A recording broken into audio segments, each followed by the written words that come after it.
Hi, my name is Blaze. Thank you for purchasing me and welcoming me to your beautiful home.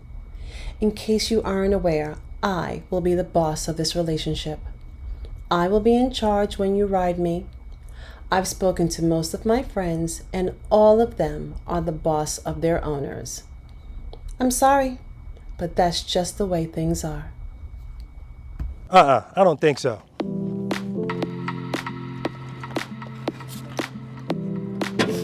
Gotta show her who the hell the boss is.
You've been misinformed, Blaze. I'm a preloader. I'm the boss. Yes, Daddy.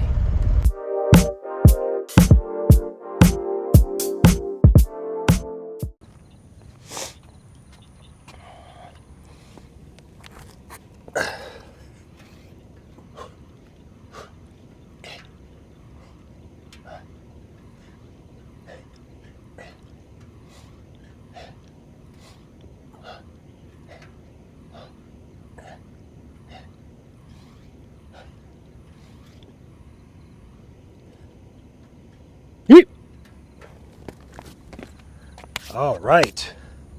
Preloaders, non-preloaders, V.I.Preloaders. Welcome to practice session number 26. Yes, those push-ups were left on the cone course from practice session number 25 out in Knoxville, Tennessee. So I haven't received a video of anybody doing any push-ups. And that's not all of them. I did some of them. Anyway, as I said, guys, welcome to practice session number 26. For those of you that don't know who I am or what this channel is about, my name's Robert. I'm a retired NYPD Highway Patrol motorcycle lieutenant. I did a wonderful 22-year career with the NYPD. 15 of those years were spent with the motorcycle unit.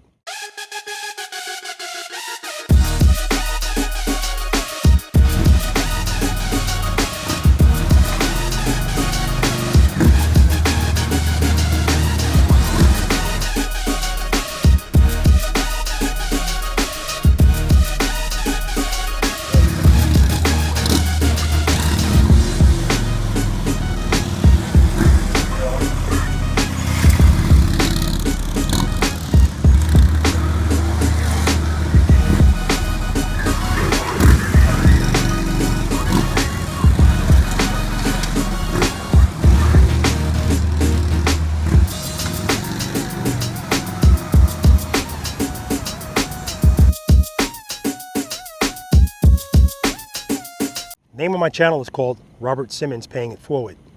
And on this channel, I share my knowledge, experience, and training that I received from the NYPD Highway Patrol Motorcycle Unit with you guys, with a special focus on slow speed motorcycle operation, because that's the aspect of riding a motorcycle that the majority of motorcycle riders lack and are less confident in. And it's important. I hope you guys realize how important it is, and if you don't, please pay attention to this channel. My other goal is to help you be the boss of your motorcycle. And what that means is I want you to have confidence, full confidence, when you're riding at slow speeds. I don't want your feet coming out. When your feet come out like this, that's showing a lack of confidence. I want you to make right turns, left turns, and U-turns without even thinking twice about it. Oh yes, the infamous U-turn. I want you to do that without even thinking about it, all right? Remember, the boss is in control. The boss is not intimidated. The boss knows what to do and the boss gets it done. That's what I want you to do with your motorcycle. It's a lot of fun riding fast. I want you guys to have just as much fun riding slow. And I also hold practice sessions in a parking lot, usually on a weekly basis. Those practice sessions are free to my V.I.Preloaders. And if you guys are interested in coming out and practicing with me, please check the description section. Go to where it says practice sessions. Follow those instructions. It's going to tell you everything you need to know. And while you're in there, guys, the description section's very important. A lot of good information in there for you. All right. There's definitions for what a preloader is. A lot of people don't know what that is. Definitions for what preload and keep it loaded means. All right. There's cone course dimensions in there. There's the name of the exercises that we do out here. All right. There's information on, there's a link on how to become a V.I.Preloader if that's something you're interested in. And if you click on that link, it's going to take you to a short video explaining to you all of the perks that you get. Of course, one of them is coming out here practicing for free. There's also a link for PayPal and Zelle, Venmo, stuff like that if you want to make monetary donations to the channel. All of that's appreciated. And there is a link to the merchandise, the merch. Guys, my wife, always working hard, always working hard. Jesus Christ, I appreciate her so much. As a matter of fact, in a couple of minutes, I'm going to show you guys something that another thing she's done, not only for me, but you too, to benefit you guys when you come out here and practice.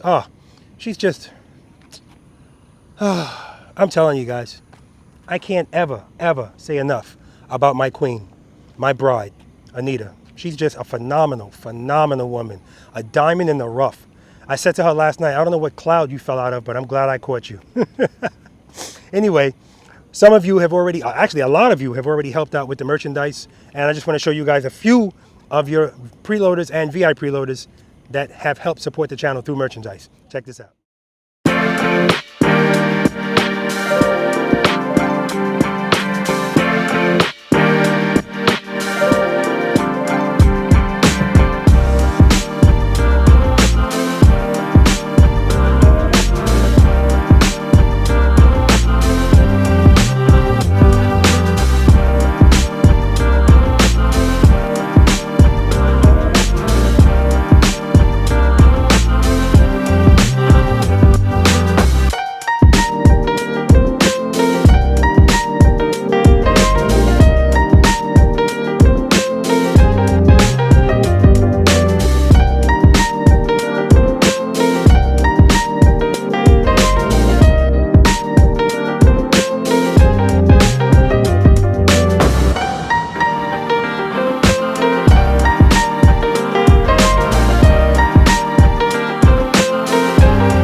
You guys also know that I love a disciplined preloader, okay?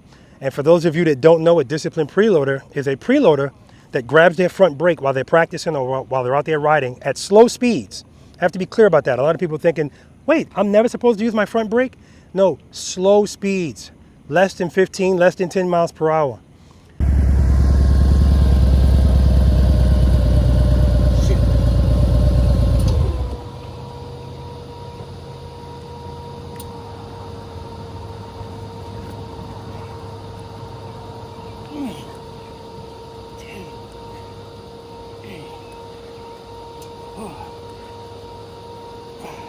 That's all I got.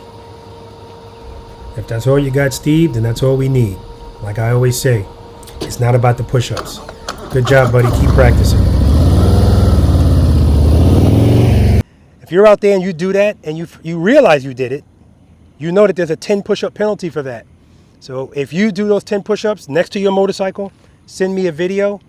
I'll share that with the Preloader Nation, okay? Because that's just awesome, awesome stuff. Again, if you're by yourself and you video that and send it to me, that not only shows discipline, it shows a high level of integrity. So I'm proud of all of you guys. All right? I really am. I'm proud of all of you guys.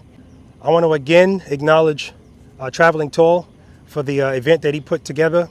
That's also where I held practice session number 25 out in Knoxville, Tennessee.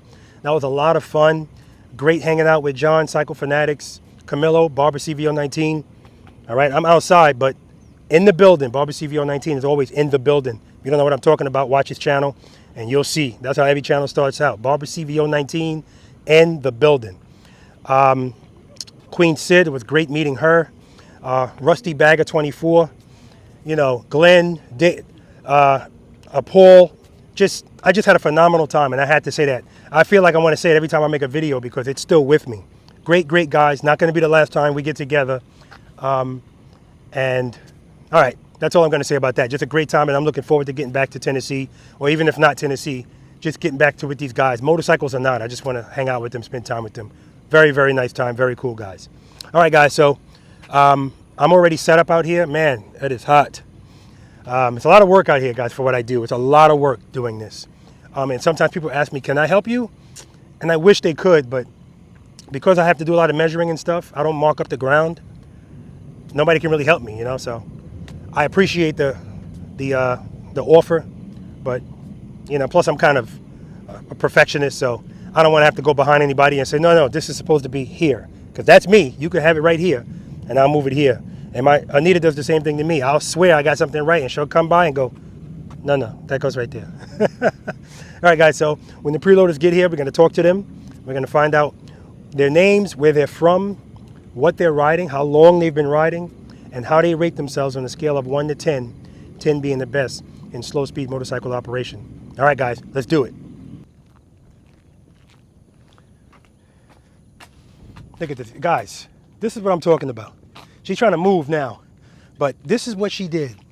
She bought a 10 by 10 tent, UV protection, and in her words, when you guys are practicing and you take a break, the motorcycles might be getting a little break, but you're still in the sun. So you guys need some protection. So she bought the tent. She bought 2 of these fans. These fans are battery operated, and they run between 2 hours and 17 hours. I mean, she thought of everything. Then she insisted I bring chairs. She just asked me, where's the table? I'm like, we're not having lunch out here. So I got scolded for not having a table.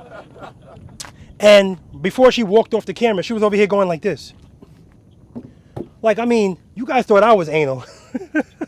This is why we mesh so well in our house, because we kind of deal with stuff the same way, as far as, like, if you walk in our kitchen and there's 3 chairs at the island, those chairs are set up, lined up with the lines in the floor.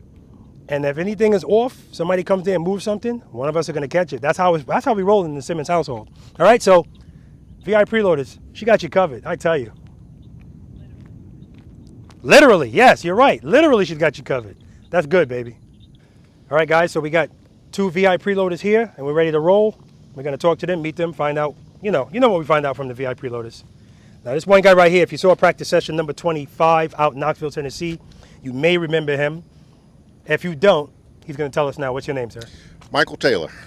Mike, you got a YouTube channel, correct? Yes, sir. What's the name of it? Real Riders Ride. Check out his channel, guys. All right, Mike, where you from? Memphis, Tennessee. How long you been riding a motorcycle? 2 years. 2 years. And I want you guys to check out practice session number 25. And remember, he's been riding 2 years. Okay, what are you riding today? I've got a 2018 Road Glide Ultra. Go ahead, say the rest of it. Road Glide or no glide. And you said something else last time, too. Something about the best motorcycle Harley Davidson's ever made. Well, that goes without saying. You don't have to say that. It was the first time I heard it. Did you put this on the front of your motorcycle? Yeah, that's my motorcycle club, the Raw Iron Brotherhood. Okay, very good. How many members? We have, out of Memphis, we have 10. And our other chapter in Milwaukee, we have, I think there's 25 up there. Most importantly, how many members are preloaders? 2 that I know of. Oh, man, you're going to have to spread that word around, man. Well, we got to get you to come up to Memphis, man. Oh, they can watch they all have to come up there for them to be a preloader, man. They can watch the videos. What does it say? Which one is that? That's Live to Ride, Ride to Live. Very nice. Very nice. And this is Ida Lee? This is Ida Lee. And Ida Lee is, oh, you got all kind of stuff on here. A shark.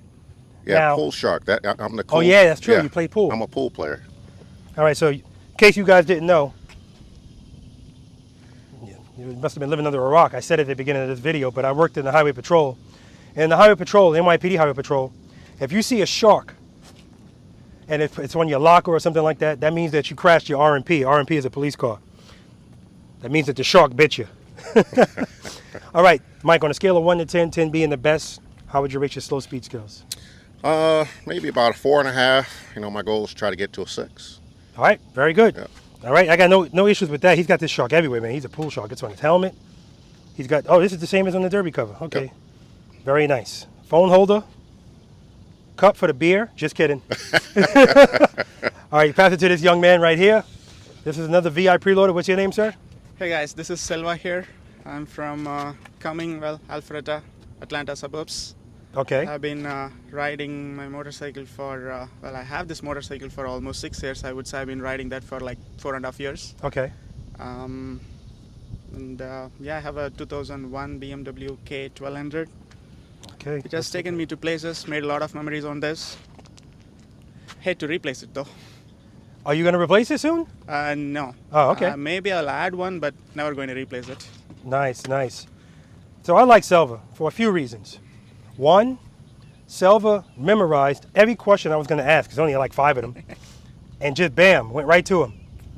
I only left one, and we're going to get to that. And a very nice BMW, second one we've had here. And here's the second reason why I like Selva. I'm all about the vanity plates. All about the vanity plates. How's this BMW? How you like it? Well, it's good.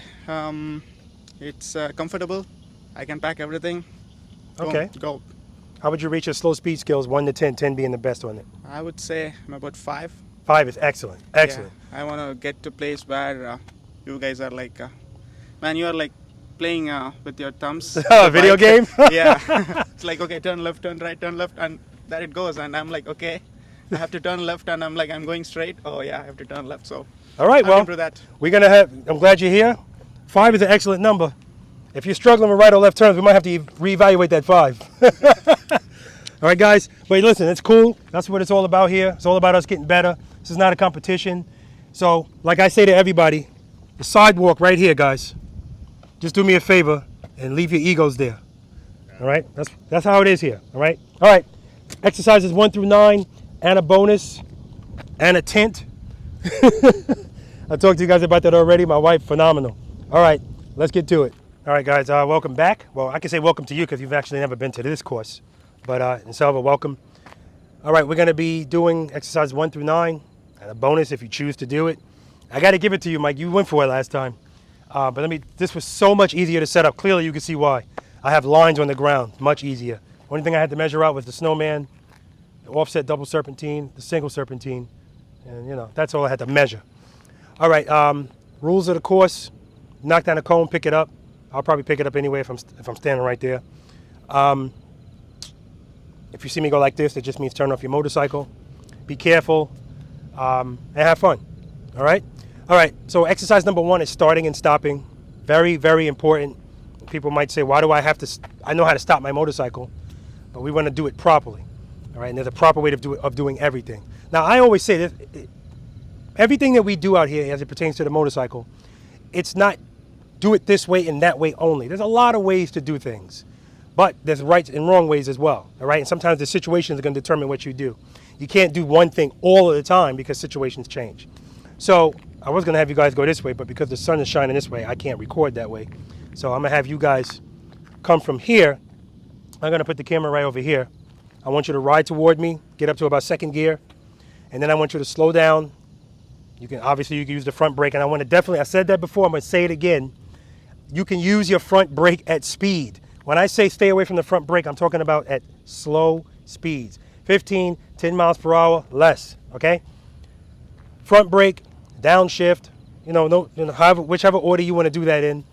When you're getting ready to come to a stop, you should be on your rear brake only, okay? Again, it's not a surprise when you're going to stop because you're in control of that. You're putting your foot on it, and your foot comes down when the motorcycle stops. Like, there's no reason to have your foot out 25 seconds before you're going to stop. Like, you don't know when it's going to happen, you know what I mean? Okay, and you don't want to put your feet out because you're just increasing the odds that you could be injured. What are the odds that you're going to be injured? They're low, but again, they're higher than if you have your feet up, okay? Okay, once you come to a stop, if you want to put both feet down, that's fine. I have to stress that. It's a highway patrol thing. We want to look uniform, so if everybody does that, we're always covering the rear brake. That's just how we're trained. You can do that as well, or if it's a flat ground, no problem. And even if it's not a flat ground, but you want to hold the front brake so the motorcycle doesn't move, that's fine too. What you shouldn't do is be in neutral. You should never be at neutral at a red light. Well, there's that word again. I'm not going to say never. There's exceptions to everything. If you've already scanned, there's three cars behind you, nobody's moving, you want to get something out of your saddlebag, it's safer to put the motorcycle in neutral rather than trying to hold a clutch while you're doing stuff, all right? Okay, so when it's time for you to go, preload and keep it loaded. So important. We're going to be doing that with everything we do. First, you're going to make sure you're in first gear. That's the first thing we do in everything out here. Make sure you're in first gear. Preload and keep it loaded. You have to keep it loaded. And you're going to hear me in your mind saying, keep it loaded, keep it loaded. I'll be yelling that at you because it's relevant in everything you do out here and everything you do out there. And if you get used to it, you should never drop your motorcycle because you're always loaded. Unless sometimes you have it loaded, but you don't have the clutch out enough. All right, you got to make sure you're in the proper friction zone. Preload and keep it loaded. Slowly release the clutch into the friction zone. And as soon as you feel that motorcycle starting to move, pick up your left foot, or if you have both feet down, pick up your feet. There's no reason to have the landing gear out, okay? It's just a sign that you don't have confidence, okay? All right, any questions? All right, we'll probably only have to do that once. If I say do it again, it's because maybe your load was too low leaving, or, oh, how could I forget about one of the rules? If you touch that front brake today, that's a push-up penalty, 10 push-ups. It's voluntary. If you don't do them, I'll do them for you. I did 20 today from the last practice session. It wasn't Mike. I'm not going to say who it was, but it wasn't Mike. All right, exercise number 1. All right, guys, exercise number 1. Got Mike here.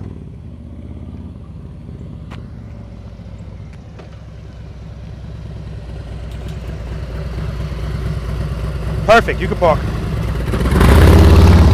Nice. Selva, on the BMW. It's quiet.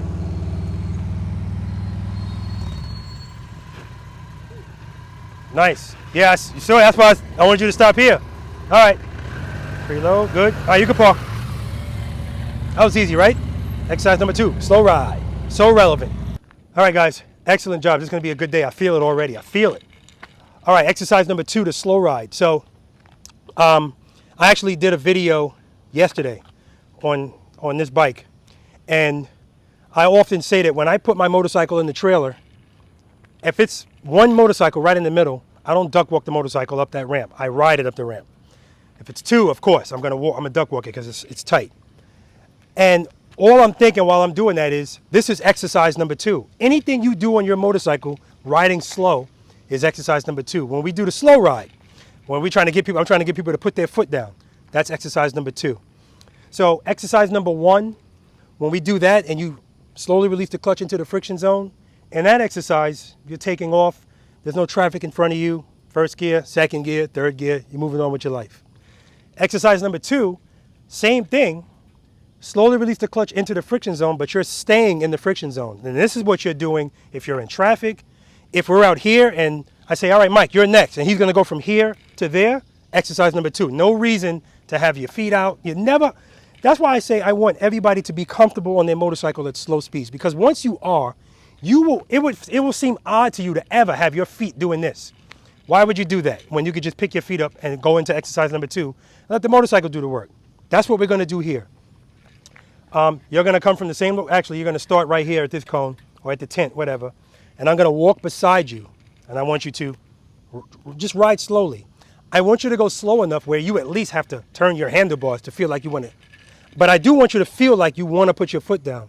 But instead of putting your foot down, I want you to either, because you're already preloaded. I'm sorry, I forgot to say that. Preload and keep it loaded. I say to myself at this point, everybody knows preload and keep it loaded. You don't have to say that, but that's incorrect because there's new people tuning in on this channel every day. And there's people that have been watching this, but they just, for some reason, forgot. So preload and keep it loaded all the time. While you're moving, you're keeping it loaded.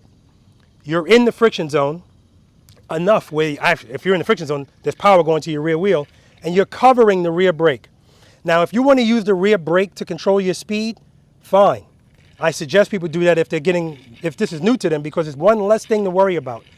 Or if you just want to use your clutch, that's fine. That's just going in and out of the friction zone, in, out, in, out.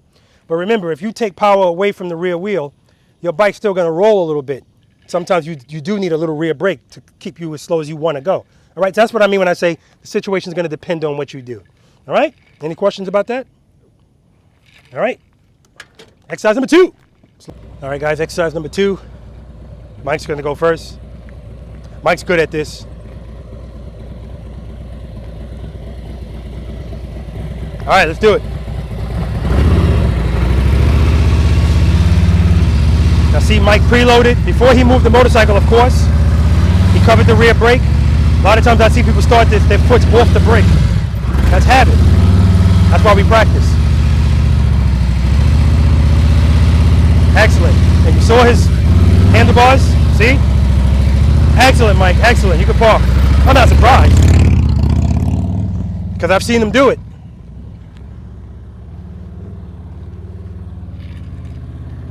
All right, Selva. Preload. Now, Selva's motorcycle's quieter, so I got to be close to him to make sure he's preloaded.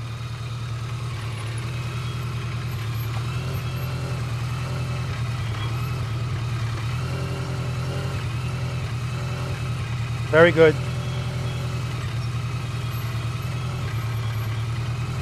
His throttle is very steady, very steady. All right, you can park. Excellent, Selva. All right, guys, I'm going to talk to Selva about his throttle. I want it a little higher, a little higher. All right, so Selva, I want you to try to have your throttle a little higher. And the only reason I say that is it sounds like it's steady, so that's good, but it sounds like it's right before. If you just deviate a little bit, it's going to shut down. And if you get comfortable with that going straight, that means you're going to do the same thing in a tight turn, and that's when you can't afford at slow speeds for that to happen, because you'll go down. Again, if you drop your motorcycle here, it's not a big deal. If you drop your motorcycle, I started to say pretty much anywhere at slow speeds, it's not a big deal, but obviously if you do it out in the street, somebody can run you over, so this is a controlled environment. All right, so, all right. Exercise number 3 we're going to talk about, which is Mike's favorite exercise. Trust and believe. Do you trust and believe, Mike? Absolutely. Good. Selva, do you trust and believe? Are you familiar with trust and believe? I'm getting there. Okay. You know, I always mess this up. I always say I'm going to start this on the motorcycle. Let me get the motorcycle. Okay. Now, in exercise number 2, I said that I wanted you to feel like you wanted to put your foot down, and instead of putting your foot down, let the clutch out or let off the rear brake, all right? Because we want power to the rear wheel. We know if we have sufficient power to the rear wheel, motorcycle wants to stand up, motorcycle wants to go straight. Exercise number 3, it's all in the name, trust and believe. I need you to trust and believe what I just said. As long as you have sufficient power going to the rear wheel, everything's going to be fine. So in this exercise, again, we're going to revert to Robin. Actually, before we do that, Pam's not here, so now you guys are you're on the hot seat. So Mike, how many How many steps are in exercise number 3, trust and believe? I'm going to guess, I'm going to say probably about 6. Okay, he's close. Selva?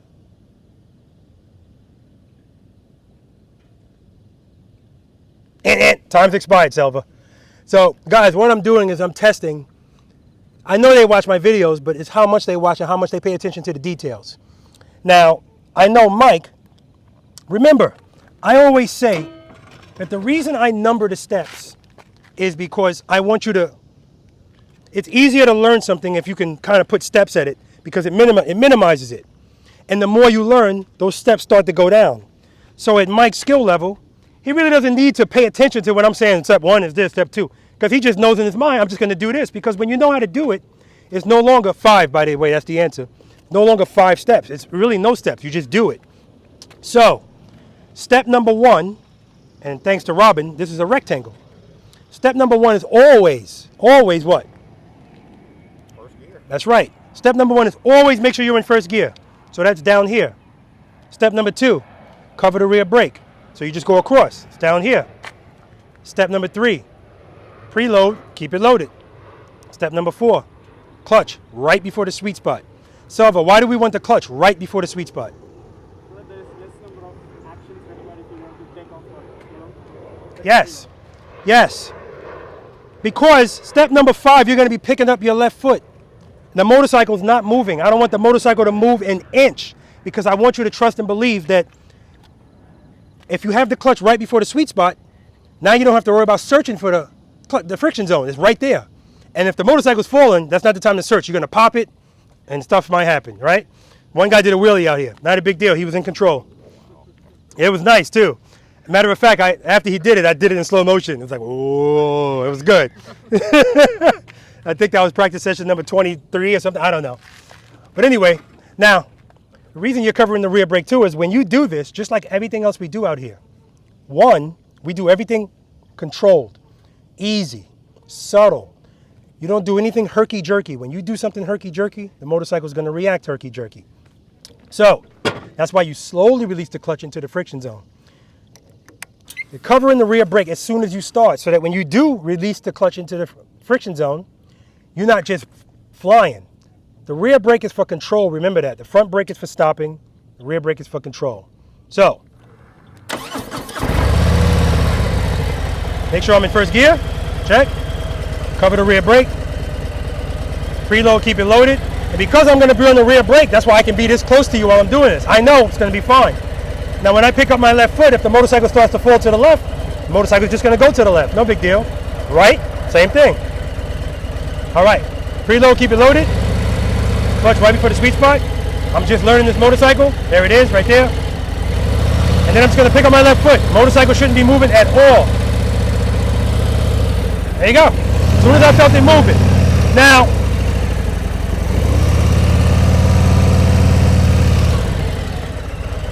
I want you to actually let the motorcycle, I need you to feel it starting to fall. Because if you don't feel it, it's defeating the purpose of the exercise. Some people just pick up their foot real quick and let the clutch out. If you want somebody to remember something, you tie an emotion to it. The emotion to this is fear. Uh-oh, it's falling. We want to associate uh-oh with everything. We want to associate uh-oh with this. Not putting our feet out, damn sure not pulling the clutch in, because that's what people do. When you tense up, you pull the clutch in. Now you got no power to the rear wheel, and no power to the rear wheel at a slow speed on the turn. We know how that's going to end. So the more we do this, that's why I encourage people. I know that this doesn't feel comfortable. That's why it's called trust and believe. If you keep doing this, you will start trusting and believing that all you have to do is that, and you're going to be fine as long as you're preloaded. And we're already preloaded. It's step number 2, right? In everything. So, trust and believe. Trust and believe. That's going to always be your answer. Always. And the more you do that, the better off things are going to be. Because it comes into play in everything you're doing out there. You're going to make a turn, you feel, uh-oh, open the clutch a little. If you open it too much, you're going to go wide. That's fine. But you didn't fall, right? All right. Do it one more time. This time on this side. First gear. Cover the rear brake. Preload, keep it loaded. Clutch right before the sweet spot. Pick up my left foot. Nice and easy.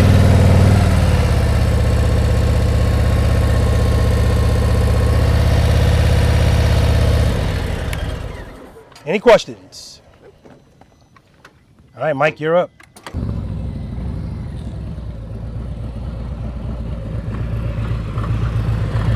All right, guys, Mike don't realize it, but he owes me 10 push-ups. He just grabbed that front brake. And how do we know that? When he pulled up, he was moving, both his feet were like this, and the motorcycle stopped. All right, I don't have to go through the steps with you. Reload, keep it loaded. He's in first gear. Nice, perfect. Perfect. We can have him do it again, just for, if he wants to do it again. All right, that breeze feels good.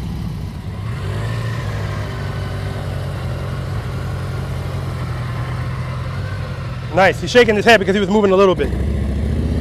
We'll do it one more time. All right, we're gonna have you do it one more time just so Selva sees how it should be done.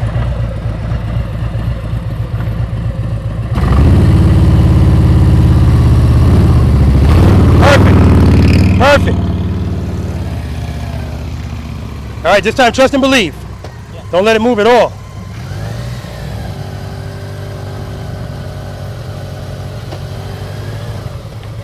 Make sure you're holding that rear brake so it's not moving. Better, much better. All right, guys, we're gonna move on to exercise number 4. Right turns and left turns from a stop. But did you see how Mike did that? Did you see how he kind of waited longer for the motorcycle to start falling? Remember, I told you the situation is gonna determine what you do. So yes, he opened up the clutch into the friction zone, but he also gave it a little throttle too because of the fact that he was leaning over a little bit more. So the more you do this, the more you're gonna know what to do, when to do it, and how to do it. Exercise number 4. All right, guys, exercise number 4. You could dismount if you want and come on over. This is right turns and left turns from a stop. Mike, how many steps in this exercise? Oh, man. Well, it can't be that much different than the other one. I'm going to go with 7. Mike is always one number off. It's 8 steps. 8 steps in this exercise. Now, the first 4 steps are the same. So step number 1 is First gear. make sure you're in first gear. Always, everything we do, we make sure we're in first gear. You know what? I forgot to say, why is that? Because I was demonstrating exercise number 3 to somebody one time. Unbeknownst to me, I was in second gear. And when I picked up my left foot, I eased the clutch into the friction zone. I'm preloaded, and I'm noticing the motorcycle's still falling. I'm like, where's the power? I didn't drop the motorcycle, but like Mike did, he was in first gear. But remember, I just told you guys, Mike let the motorcycle lean a little more. So not only did he open up the clutch into the friction zone, but he also gave it a little throttle. That's what I had to do. I had to open it up all the way and give it a lot of throttle. So that's what I mean when I say at a certain point, you're going to know what to do, when to do, and how to do it. Okay, make sure you're in first gear. Step number 2, cover the rear brake. Saw Selva do this, so he's already using the triangle. Thank you, Robin. So, all right, cover the rear brake. Step number 3, Friction zone. Preload. preload and keep it loaded. Step number 3. Step number 4, Lift that foot up. step number 4. Look straight. Okay, step number 4, clutch right before the sweet spot. All right, the same 4 steps from over there, they apply here. Clutch right before the sweet spot. Step number 5, head and eyes, whichever way you're going. Step number 4, your clutch is right before the sweet spot. That means you're getting ready to go. And before you go, what comes first, head and eyes or handlebars? For the night. That's right. So before you move your motorcycle, you should already be looking where you want to go. So step number 5, head and eyes. Step number 6, now you've already looked and you see it's okay to go. So now you're going to slowly release the clutch into the friction zone. Slowly release the clutch into the friction zone. And you're covering the rear brake at the same time.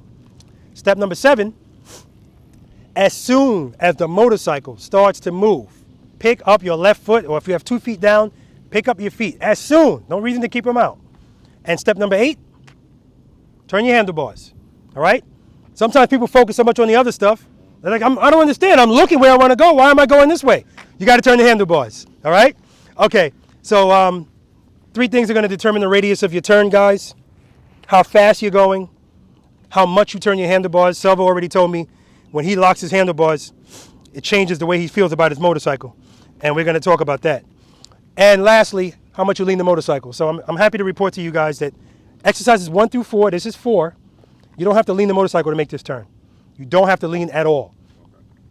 Matter of fact, in our motor school, this entrance is this small, so you pretty much have to, and this is much closer.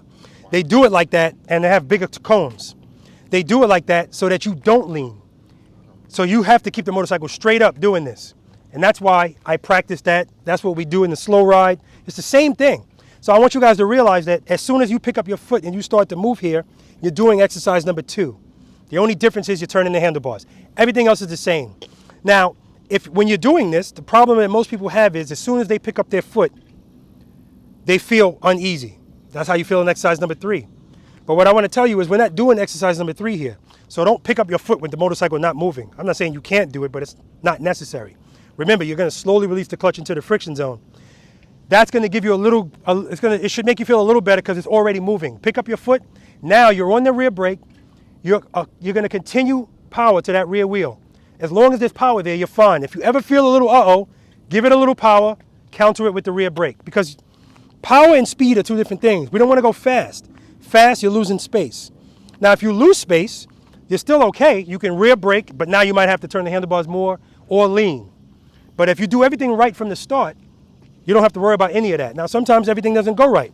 Sometimes it happens to me all the time. You pick up your foot. Because remember, when you pick up your left foot, sometimes people, they push too fast. And now the motorcycle's off balance, and now they're leaning this way. And sometimes that happens. And if that happens and you start going this way, rear brake, readjust, let the clutch out, come off the rear brake, you're good. You're going to be at this line, and so I want you to know you still have plenty of room to go straight first and then turn. You don't want to turn early because then you might clip this or clip that if you're going that way. All right? So speed, nothing we do out here is fast. It's just taking away space. Okay? All right. But I am going to tell you, if you feel like you want to lean, if you feel like you have to lean, fine. Lean to your heart's content. Now, the first time you guys go through this, I only have 1 lane because I know it's only 2 of you guys. I want you to go straight through because I want you to feel the difference when the motorcycle's moving, how much more comfortable you feel versus when you have to start from a stop. And you'd be surprised how many people have a problem with this. And the main problem is this first step. So either they go like this and they feel, What do we do when we feel, Pull the clutch. No! Okay, hold on. Selva said, pull the clutch. Most people's mentality. Yes. You should keep it going.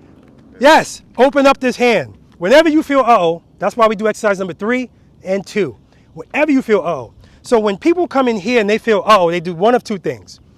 One, they let the clutch out too much because again, we feel more comfortable when the motorcycle is taking over speed.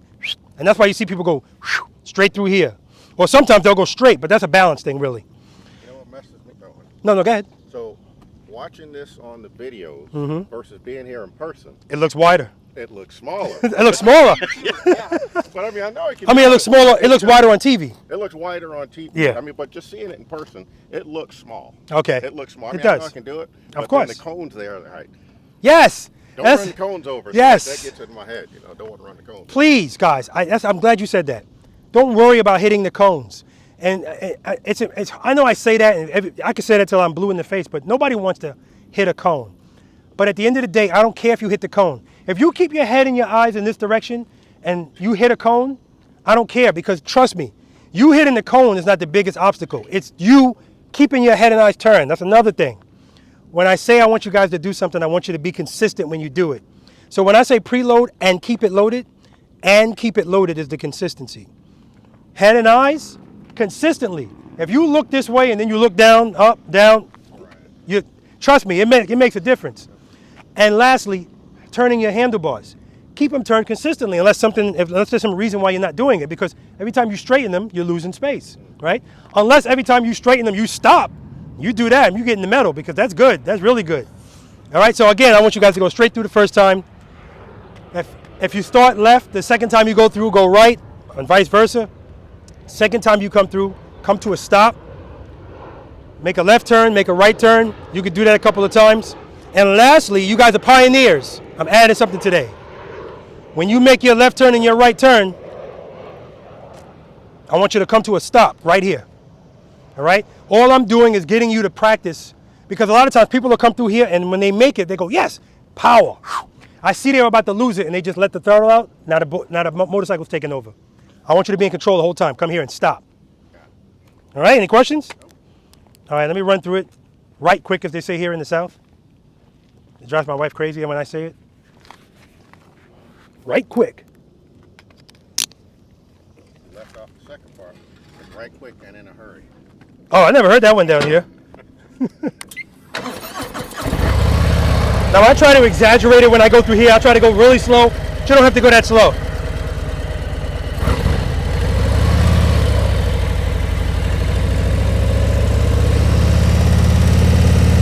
No need to lean. Now I'm off the rear brake. I'm always on my rear brake. I'm on it right now. All right? So every time we come up to do this, you're practicing exercise number 1. Every time you come to a nice stop. If you want to stop like this, that's fine. Now, here's what I'll say too. The last practice session we did, Eli, and I noticed that she was doing it. We were doing this exercise. Eli hates stopping with just her left foot down. She's kind of short, but her motorcycle's lowered anyway. She's got air suspension. I noticed that when Eli went to make a right turn, she starts to move. Then she went to put her foot up to cover the rear brake, and she missed it. Then by the time she got her foot on the rear brake, she was so deep into the turn, there's no way she was going to make it, and she went out. She came back the next time. I said, start with your foot on the rear brake. You have to start covering that rear brake, so as soon as that motorcycle moves, you're controlling it. And when she did that, she was well into the turn. Now, she dropped the motorcycle only because when she started to make the turn, she felt a little something. She panicked. She pulled in the clutch. But I told her I didn't give a crap about her motorcycle being on the ground. I said, look where your motorcycle is. Every other time she did it, she was straight out the corners. She was in the turn because of that rear brake. All right?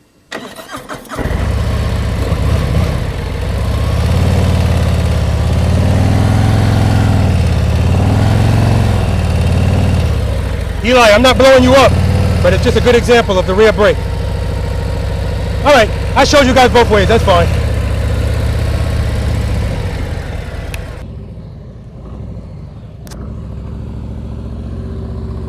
Very good. Look at his head and eyes. Oh, he's doing this exercise already.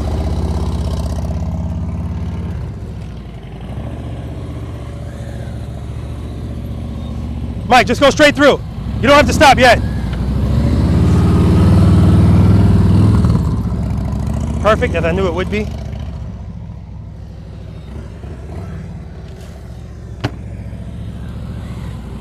Okay, good, good.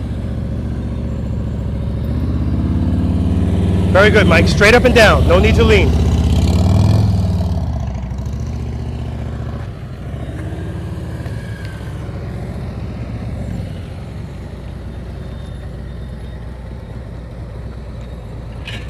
That's 20.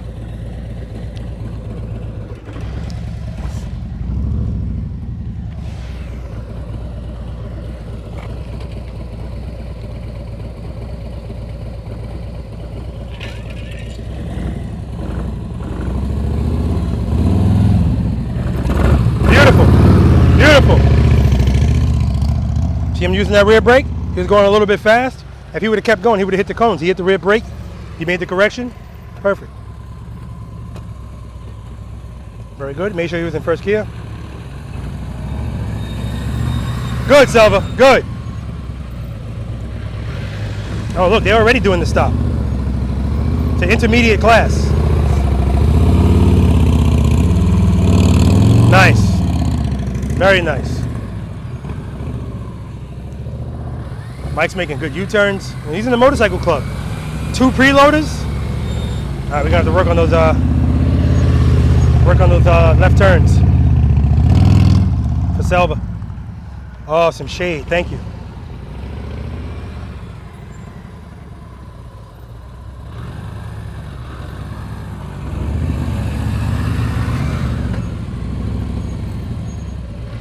Good, Selva. Yeah. 7.5 feet. No, it was wider in Knoxville. I made it 8 feet.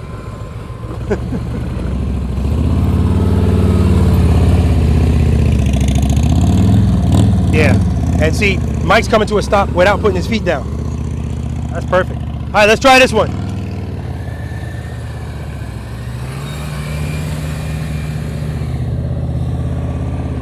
All right, I'm gonna have Selva do that again.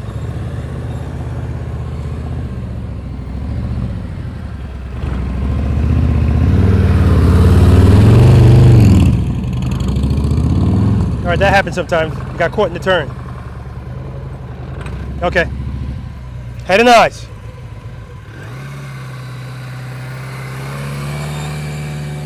All right, better, better.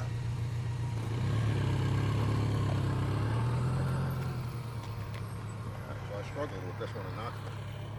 Well, you're doing fine. You're just getting jiggy with it. So, Selva, I'm not going to give you a 10 push-up penalty for grabbing the brakes right here, the front brake. And the reason I'm not is because you had a balance issue. Sometimes if you stop your motorcycle out in the real world and you start with the rear brake and for whatever reason you fall off balance to the right, you're going to have to put your right foot down, but you still need to stop. So that's what you did. You put your right foot down. You were simulating a stop here. Okay, that's fine. Mike, on the other hand, no, he still owes me 10. There was no balance issue. All right, good job, guys. I'm noticing, Selva, that you going this way is more of an issue with you going this way. And all that tells you is just practice that more. All right, I'd like to see you do that one more time, just to the left. All right, just do that one more time. We'll go to the next exercise. And Mike, you're not struggling at all. You're coming to a stop without putting your feet down. You're just doing great, man.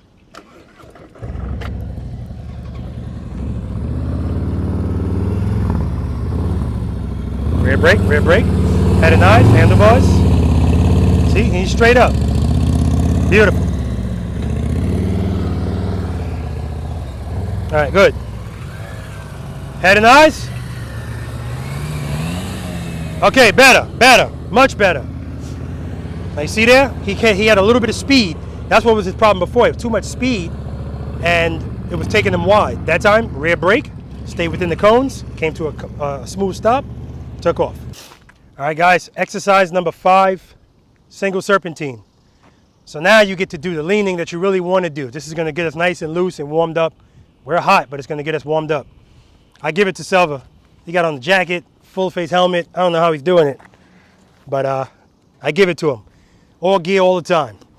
All right, so like I said, in this exercise, I want you to lean 1 through 4, no leaning required. You guys did excellent in that. Like I said, you guys did, well, you didn't hear it, I said it on the camera. This is gonna be my intermediate class. I can see that already. So you see how my motorcycle is set up? The cones are 15 feet apart, just so you know, it's plenty of room. What I want you to do, some people have a tendency to wanna hug these cones and just stay straight up. I wanted you to stay straight up in that exercise, not in this one. I want you to go out wide to force you to lean the motorcycle to turn. Because 15 feet is so much space, even doing that, you don't have to lean. I was about to say, I thought that was a motorcycle, but I think those are the remote control car people. They race their cars here. Anyway, yes, so nice and wide. The whole time you're doing this, you're staying in the friction zone. Use the rear brake when you need it. And I want your head and eyes straight ahead. So when you're going this way, keep your head and your eyes on my tent. If you're coming back this way, keep your head and eyes on my camera. Okay? Nice and easy. Any questions? You guys did excellent in the head and eye department. Excellent. So, go ahead. So we're leaning. How far out? Did you say All right. Good question. I'm sorry. See how these cones are on a line going down the middle? You got 2 lines on the side? Go towards these lines. You don't have to go over them, or but just get close to them. That's your threshold to about how far you can go. Also, don't wait too late to make the turn. Like if you make the turn right here, you'll still be fine. It's just getting tighter for you. And the way you guys are leaning anyway, it's not going to be a problem. But if you want to make stuff easier for you, when you make this turn, you should be this close to the cone, and you start making the other turn about right here, so that when you get here, you're about right here. But again, not a huge deal. You just don't want to be too close to the one way in front of you. That's all. I don't know how many times I'm going to be putting this helmet on. I can tell you that right now. I didn't even bother trying. I'm going to go put it down there. All right, I'm going to run through it, come back, and then you guys go through it.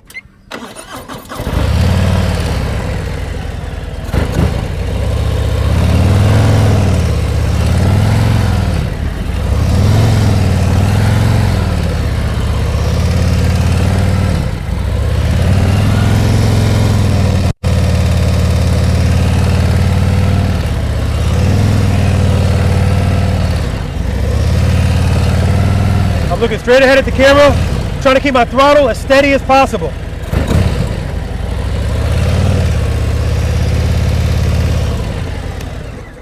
And last but not least, like I always say, your speed. Make sure you keep your speed down. Some people want to fly through it, you know, nice and easy.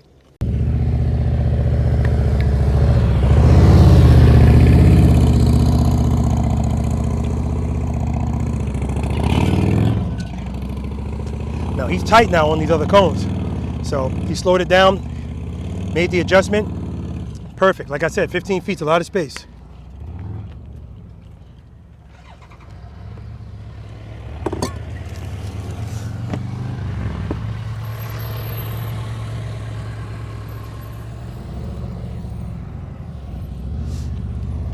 Very good, Selva. Very good. Very nice.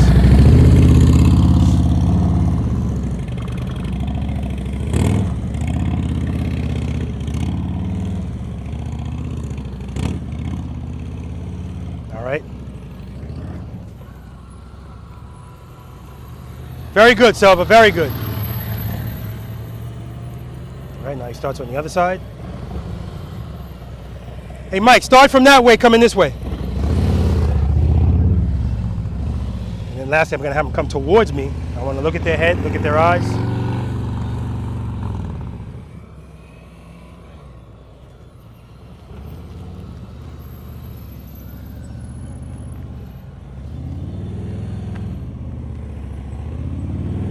Nice. Very nice. Smooth. Very nice.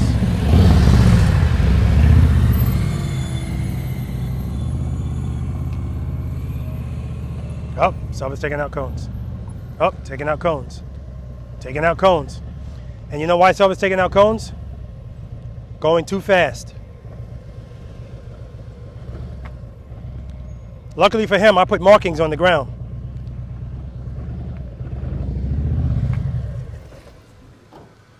Dismount. May as well dismount.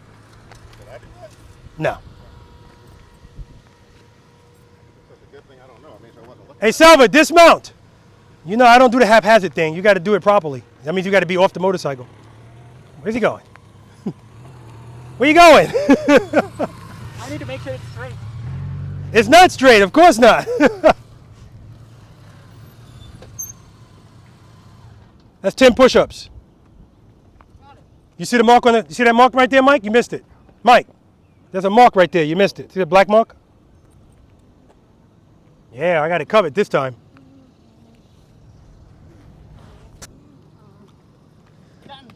Oh, he did the push-ups already. I didn't even get a chance to. All right, that's teamwork. Good. Okay. Do me if you're going too fast. Fast. Going too fast. Remember, I told you if you go fast, it doesn't allow you to swing out. So because you're not swinging out, you're clipping the cones as you're going. You hit 3 cones, I think. Yeah. So let's do that again. This time I want you to come this way. Opposite direction? Yeah.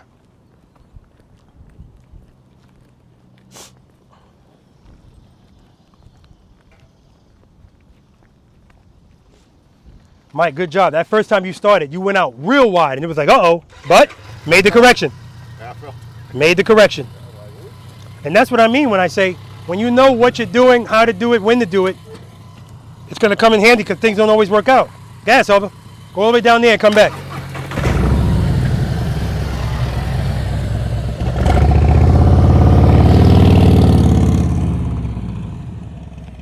And Mike is doing the single serpentine with a 40-ounce cup on his handlebars. It's Gatorade. There we go, nice and wide.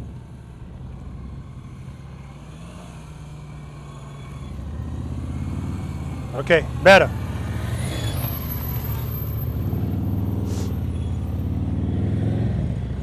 See the difference in their speeds? The slower you go, the more control you're gonna have. All right, guys, we're gonna move on to exercise number 6, the infamous U-turn. All right, guys, good job. And Selva, when you go back and watch this video, I want you to watch the difference between your speed when you do that and Mike's speed. It makes a huge difference. You have way more control, and that's when you're really being the boss, when you slow down. It feels good to do this because the motorcycle's kind of doing some of it. When you slow down, that's all you, That's all friction control. That's all throttle, clutch, because that's when you have to be sure you have all that done. You're doing all that properly when you're going slow. If you're going fast, the momentum of your speed will take care of a lot of that stuff. All right? That's why we want to do everything slow here. We're here to learn. Okay, the infamous U-turn. Are any of you offended by 27 feet? Is this too wide? No, okay. If it is, this is actually technically is a little less than 18 feet. I know Mike's going to try this because he's warming up for that. Right? So so if you want to do the 18 feet or less, just don't pass this line. And make your U-turn right in here. If you say, no, I'm not ready for that, or you want to warm up first, pass this line. Now you got 27 feet, okay? Now, neither one of you are going to need the whole 27 feet. When you come in here, even when you're approaching this U-turn,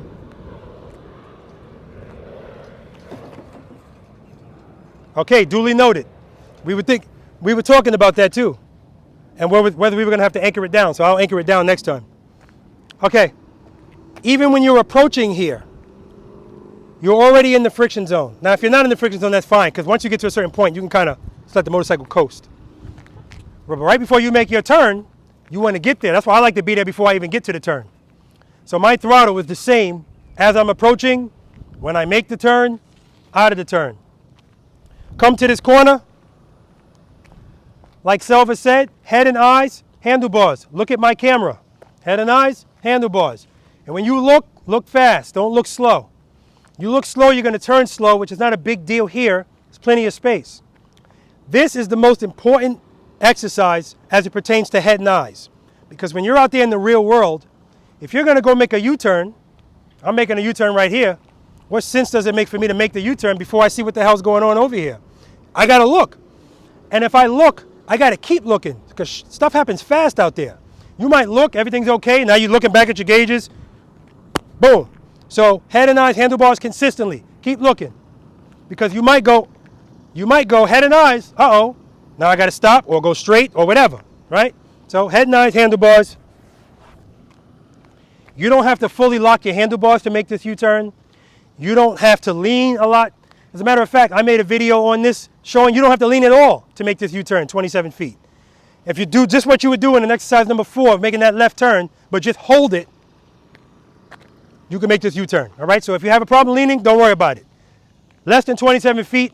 27 feet is my minimum for, I believe most people should be able to do that. And on the left turn, same thing. Okay? Go to the corner, head and eyes, handlebars. All right, so I'm going to run through it. Listen to my engine. It's going to be consistent for the most part. I try to be a little bit higher. Sometimes you'll hear my RMPs go up. RPMs. RMPs. That's a police car. You'll hear my RPMs go up right before a turn because I just want to make sure I'm good. It makes me feel comfortable. That brings me to my next point. Selva, with you can still do it. It'll be a little bit more difficult. You know they say loud pipes save lives. There's truth to that statement. Knowing how to ride your motorcycle at slow speeds definitely saves lives. Because when you know how to ride like that, it shows you actually know how to ride your motorcycle. And as far as how your motorcycle sounds, I want you to get accustomed to listening to your engine. Listen to it. So if you know your engine sounds a certain way at 1800 RPMs, 1500 RPMs, you don't have to keep looking down to see how many RPMs you're at, right? All you have to do is listen to it. So listen to your engine. Now your motorcycle's quieter, so you can still hear it. That's why I remember I was out here practicing one time and I had my music blasting, and I felt uncomfortable because I couldn't hear my engine. So how my engine is right here, pretty much how it's going to stay. Head and eyes, handlebars. Don't go fast either, you're losing space.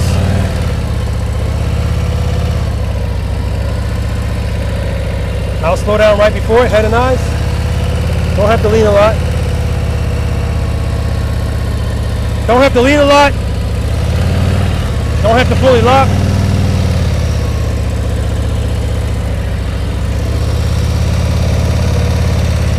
Engine, same. Everything's the same.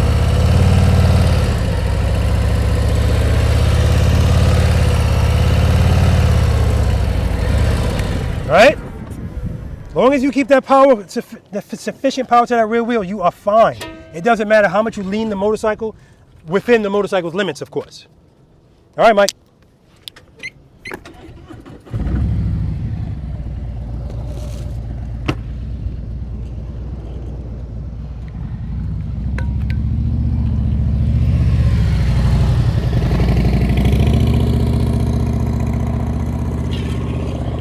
Good. Head and eyes, handlebars. Very good.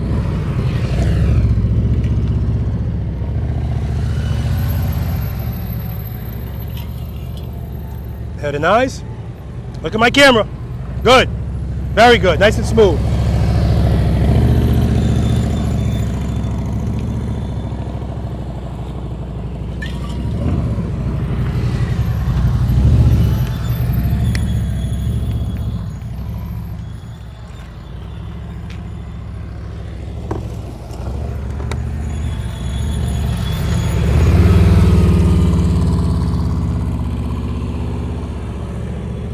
Nice.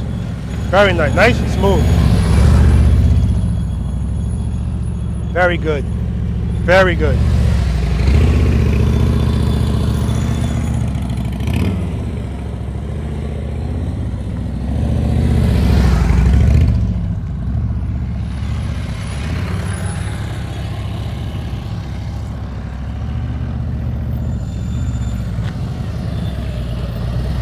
All right, U-turn from a stop.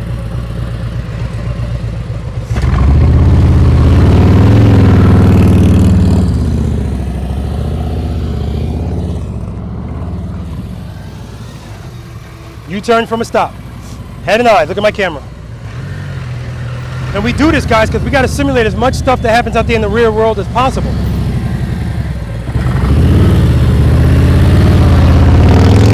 Nice. And when you're comfortable doing stuff like that, when you're out there in the real world, you're not going to think twice about it. You're just going to do it.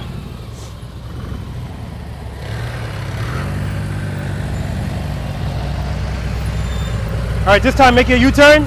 Come to a stop over here. Head and eyes.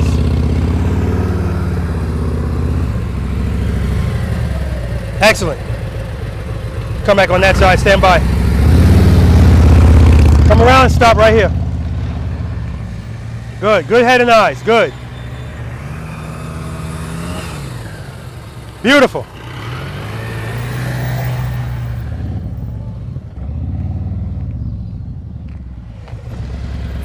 All right, just a U-turn from a stop. Head and eyes.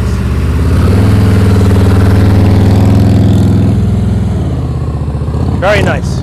Now his turn would be even tighter if he was going a little slower.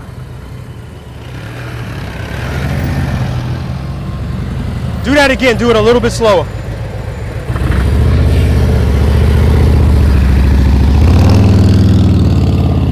Look at the difference.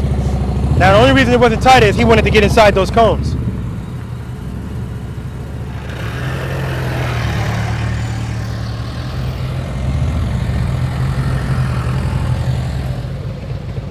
Come to a stop over here.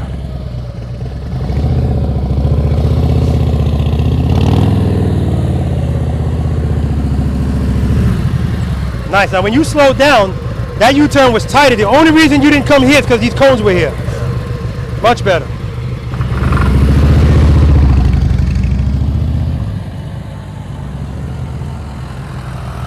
Excellent, Selva. Oh, that was beautiful. One more time. Last one, Mike. Last one. Head and eyes.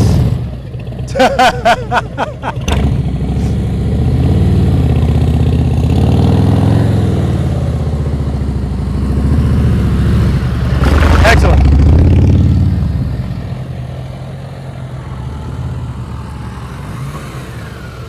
All right, beautiful. All right, guys, we're going to move on. Well, hold up. You want to try the 18-foot one? You want to try it? It's up to you. Okay. All right, before we move on, Mike's going to try it.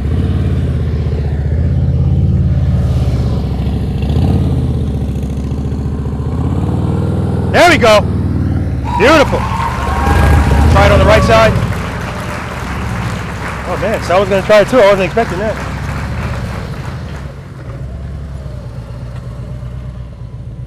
You're good. I wasn't expecting them to try. That's good. You going on the? You gonna do a right one?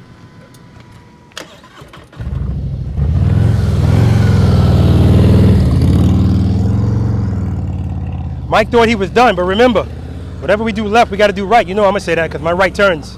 It's just a struggle for me.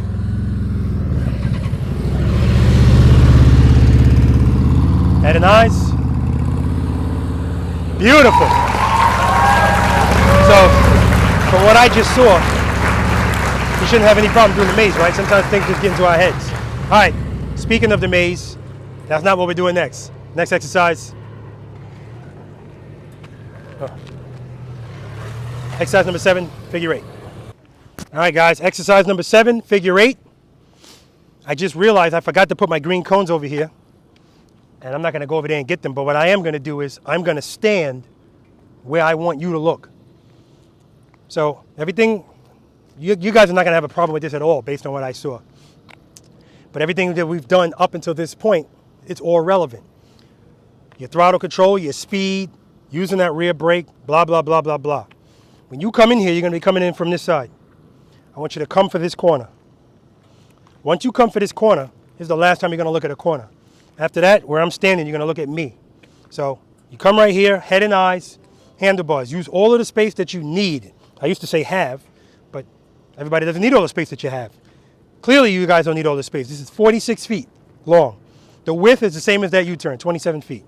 Head and eyes, handlebars. Look at me. I'm going to be standing there. Mike, he's going to be within these 4 parking spaces, motor officer specifications. Now, when you make this turn, hold it. Hold it, hold it, hold it, hold it, hold it. When you make your transition, your motorcycle should be like facing this way. Maybe this way, not this way. Remember, we're not looking for corners anymore. That was the first corner, that's it. Transition, now you're looking for me again. You'll see me, even though I'm behind you. Look over your shoulder. Hold it, hold it, hold it, hold it, hold it, hold it. Transition. See, your motorcycle's kind of facing like this. Do the same thing. You're going to do it twice, and then you go straight out. Now, that last circle, make sure you're looking at the exit. All right, so you come in, go around, exit. All right? Any questions? Let me show you how it looks. So I'm going to be looking at Mike the whole time where he's standing.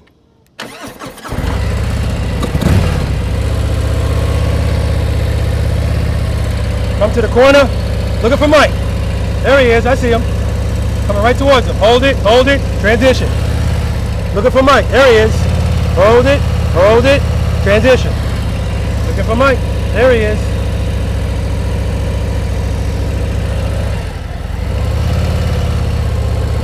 And then you exit. That's it. Let me try some motor officer specifications.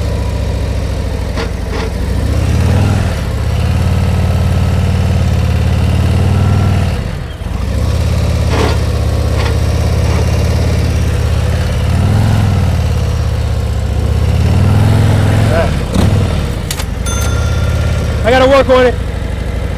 I'll feel more secure when I got saddlebag guards. I'm tentative with my right turns. Me not having saddlebag guards makes me more tentative with my right turns.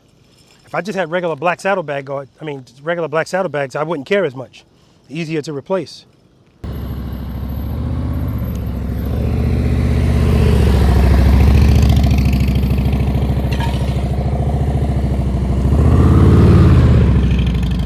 Good, I'm not going to say anything to him because I don't need to.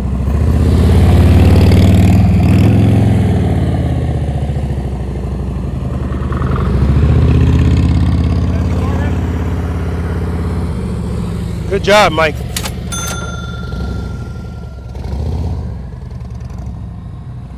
All right, Selva, he just inched up on his seat.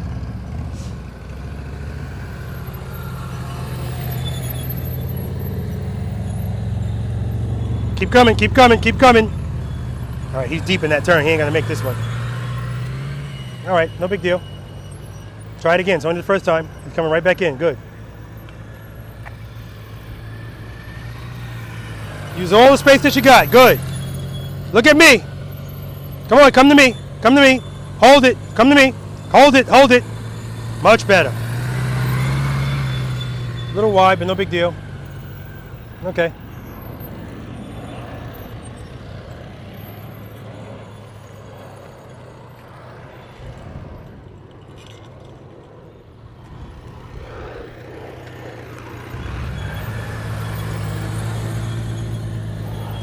Good, good. Hold it, hold it, hold it, hold it, hold it.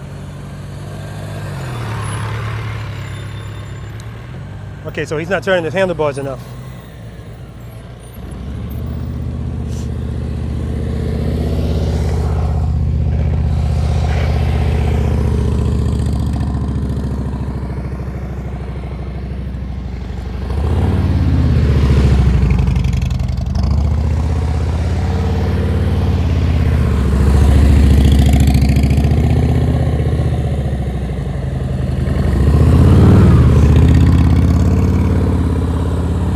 Nice, Mike, and he took his foot off the rear brake.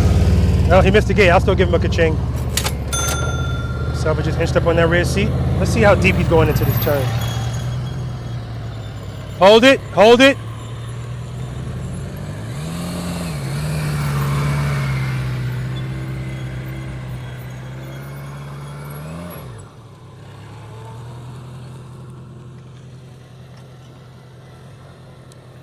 Sometimes I catch myself holding my brake too hard. Long as you know it, that's good. You make the correction. Good, good. Now see, he came out wide. You have to start over. See, every little bit helps. He came out of it just for a second and then threw him too wide.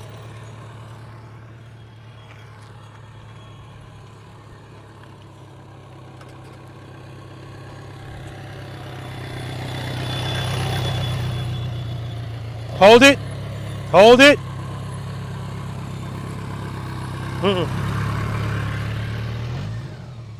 So Selva, what you're doing is, when you're making this turn, you're not keeping the handlebar. Remember I said to you, if you don't keep your handlebars consistent, you're going to lose space? When you get in here, you're not turning consistently, and that's why you're going out so wide. So by the time you get into this turn right here, you're too close to this side. So what I want you to do is, next time you come in here, come over here more, and come closer to these cones as well. Let's get a little bit more, let's use a little bit more real estate over here so you have more to give over there.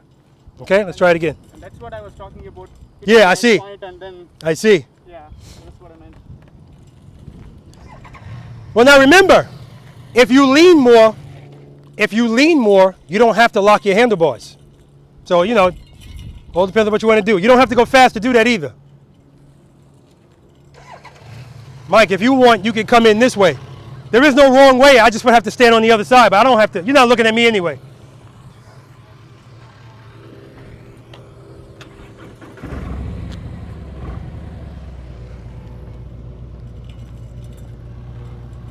I'm all the way right here. Okay. Good, good, good. Come to me, come to me. Good, good, good, good. There we go. There we go. Come on, come on, come on. Come to me. You're good, you're good. All right, straightened out. Nah, he's not going to make this one. But we're getting there, we're getting there. He straightened out on that turn again. And the reason he straightened out is because this time when he came around, he didn't come all the way over here. He came over there.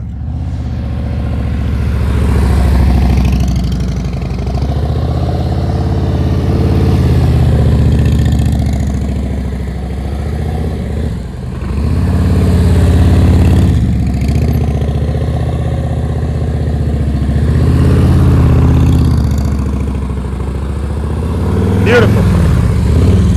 You keep missing the exit. The exit's right there.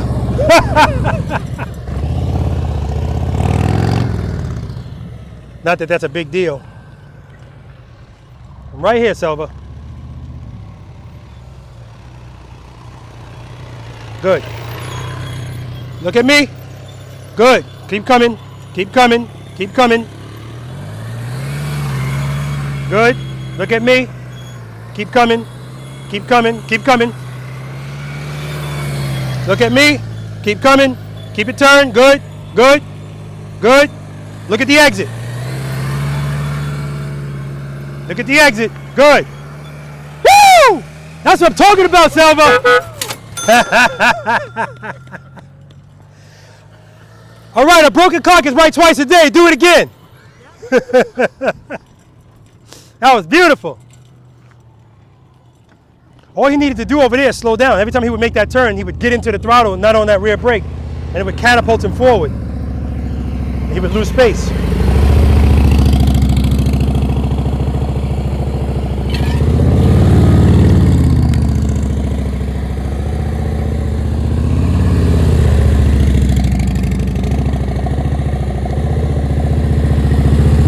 Beautiful. There we go. The good thing about it is only being 3 of us and follow the leader, I can bring all 3 of them into an exercise at the same time. All right. Keep it locked. Good. Good. Keep coming to me.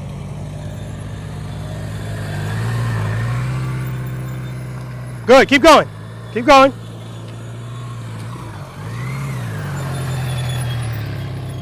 Good. Good. Keep it turned. Keep it turned.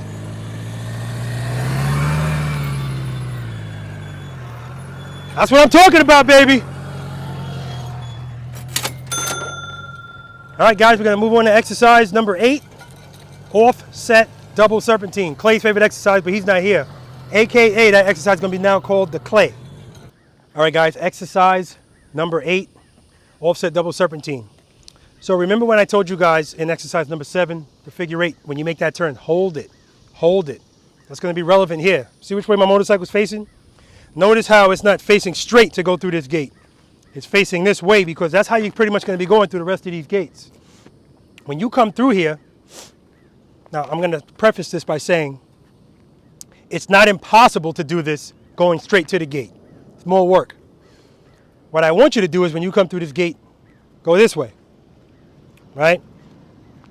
When you get about right here, head and eyes, handlebars, now head and eyes. Look at the gate you came from. Hold it. So now when you go through this gate, you're either going through like this or like this. Hold it. Head and eyes, hold it. Hold it, just like the figure 8. Transition. Head and eyes, looking at there, and then you're looking at the gate you came from. Hold it. Hold it. Hold it. Hold it. Hold it. Head and eyes, handlebars. See how far I am from it? It's going to make that turn so much easier. If you go straight for it, yeah, now this is a much sharper turn. Much sharper. Can it still be done? Yes. So I'm going to do it going that way, the way I instructed you to do it, and coming back, I'm just going to go straight for it. Like I said, and all of you could, I mean, Mike, you could definitely do it because it just requires you to have to lean the motorcycle more. But as always, pay attention to your speed. If you're going fast in this, it's just going to make things, it actually makes things a little more difficult. But if you find yourself going too fast, rear brake. That's all. I look forward to getting on the motorcycle to show you guys something, just so I can get a breeze. Because after that, I'm just standing there watching you guys do it.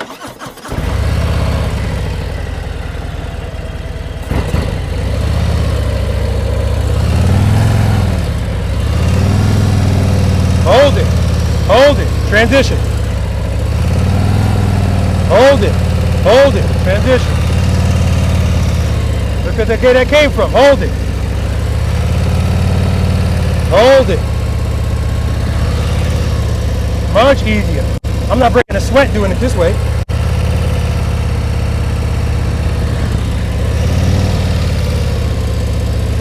And I'm out. All right, now I'm going to do it. Oh, the shade. Nice. I'm going to go right to the gate.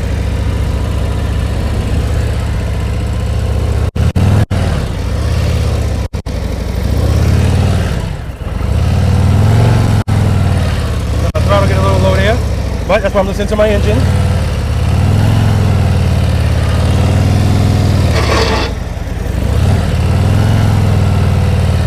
So much more work.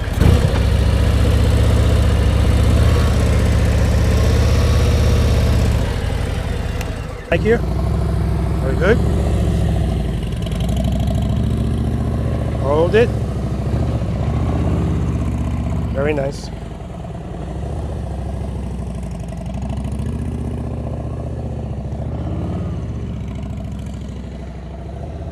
Nice and smooth. We got a little shade here.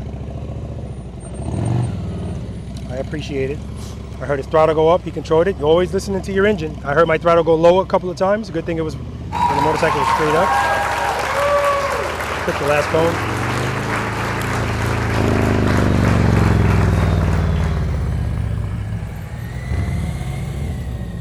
I'd rather him hold that a little longer. You clipped the cone going out.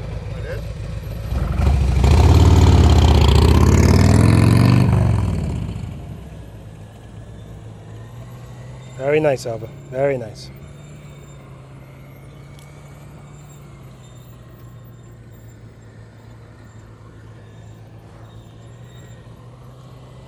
Ah. Almost made it clean, almost.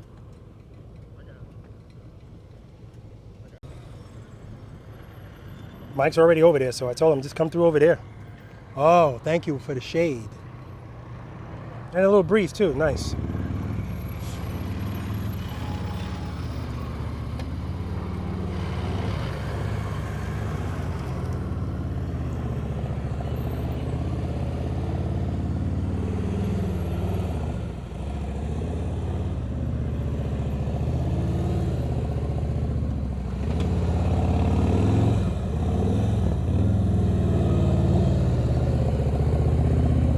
Very nice.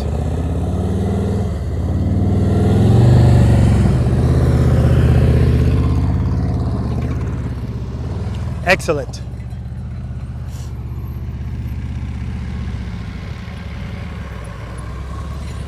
Excellent, Mike, excellent. Good thing is I didn't see myself do it. Hey, Selva!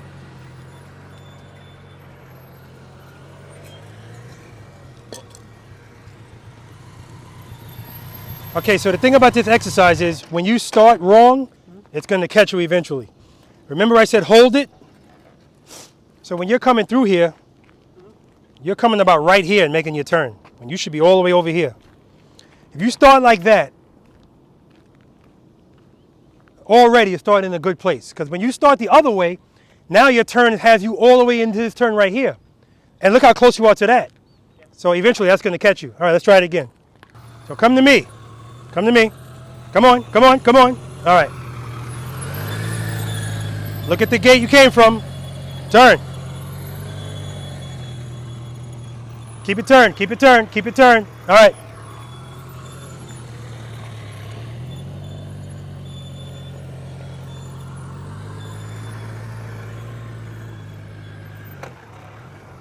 Okay, okay, you can recover.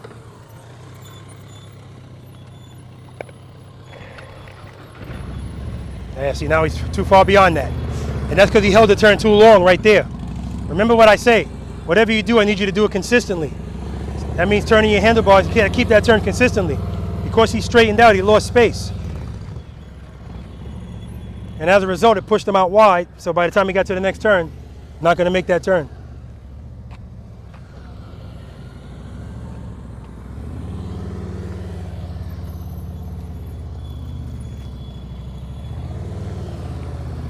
The only thing that happened there is when you made the second to the third turn, you turned your handlebars and you went like that. So because you lost that space, now it was too wide. You're not going to make the rest of them. So that's where that consistency thing comes in. When you turn, stay consistent. But it's looking good though. Whoa! Mike don't like the exit gates.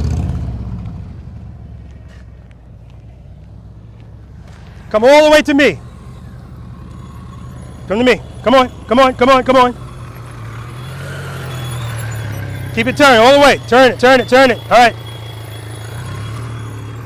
Keep it turned.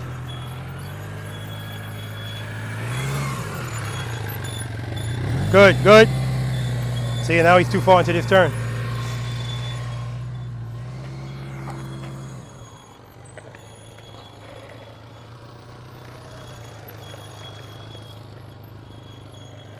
Try it again. When he gets right here, he doesn't turn the handlebars enough and he doesn't lean enough, and he loses space.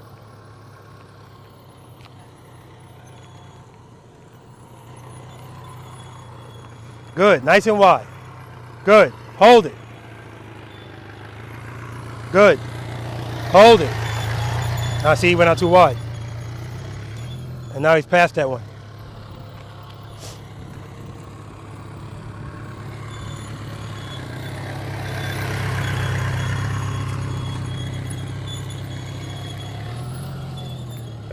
So, you also have to know when to transition. If you wait too late, you're going to go out wide and hit the outside cone.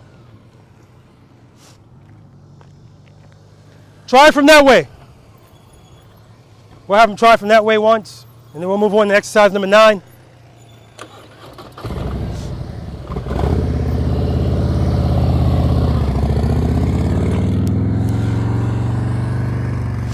Now the beauty about this, guys, always on my practice sessions, there's never any pressure. Never any pressure. You do what you want to do, no more, no less. If when everybody moves forward, you want to stay on exercise number 2 for 3 hours, stay on exercise number 2 for 3 hours. You want to stay on 3, you want to stay on 4, you do whatever you want to do. I need you to be comfortable. That's the key. Comfort and confidence. That's why they both start with the letter C. I just made that up.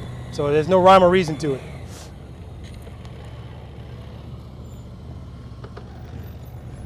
All right, guys, we're going to move on to exercise number 9, the snowman. Okay, exercise number 9, the snowman. So I already saw Mike doing calculations. He looked a little concerned. Rest assured, you have nothing to be concerned about, because I have in the back of my mind, the front of my mind, and on video, you making 2 18-foot U-turns masterfully. And nothing in here is even close to 18 feet. This first circle is 27 feet. We all know you guys can do fine in that. The second circle is 25 feet. The third circle is 22 feet. All right, so plenty of room. When you come in here, I want you to go around. If you start on this side second time, start on that side. Then you're going to go into the next circle, go around. Now when you get into the top circle, if you want to go around and come right out, that's fine.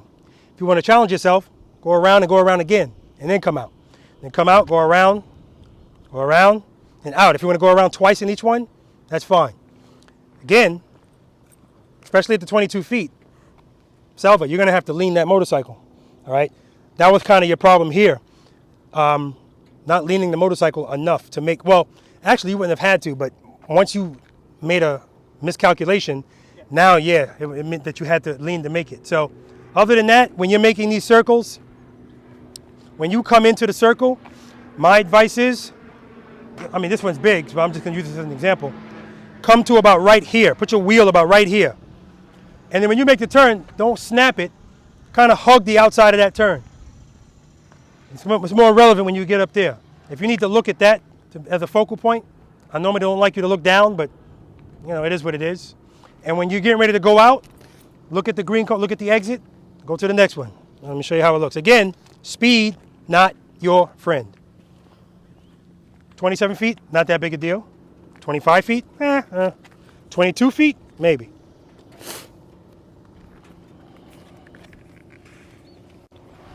Now we're cooking with gas.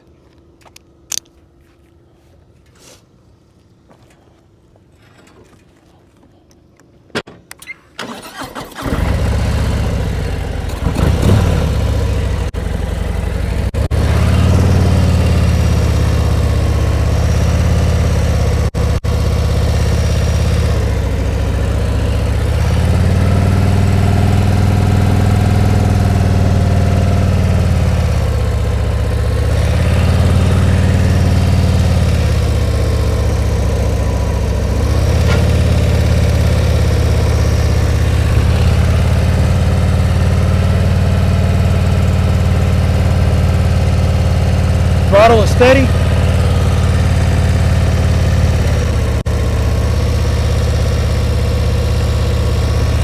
Do it the other direction.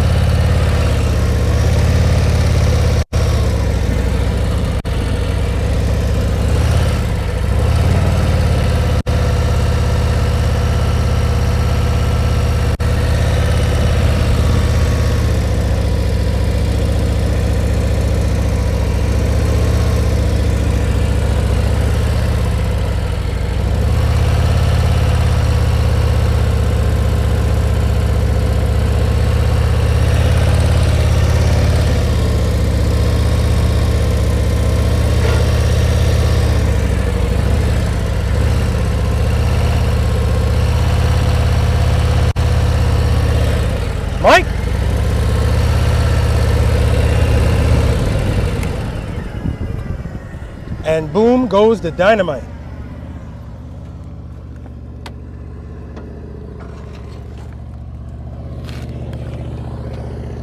Like I said, I don't anticipate this being an issue at all for Mike. Doing excellent today. He says he did in the practice session number 25.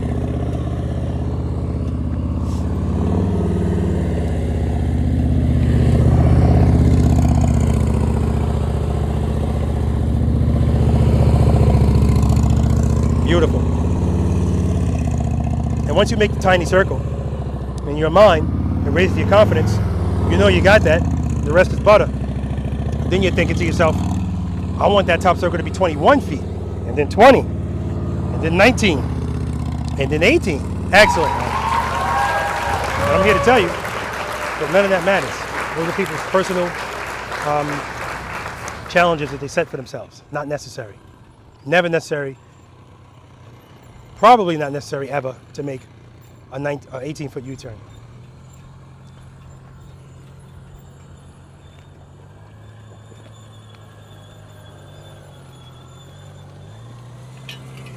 Now Selva cut himself too early on that turn. He's going a little too slow.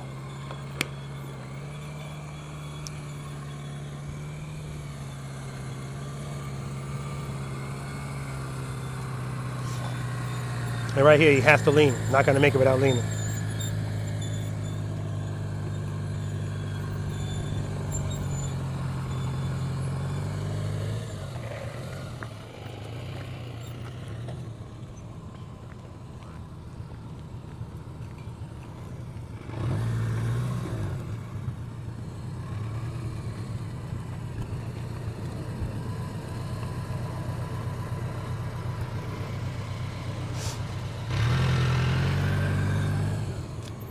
Mike, excellent. Hey, Selva.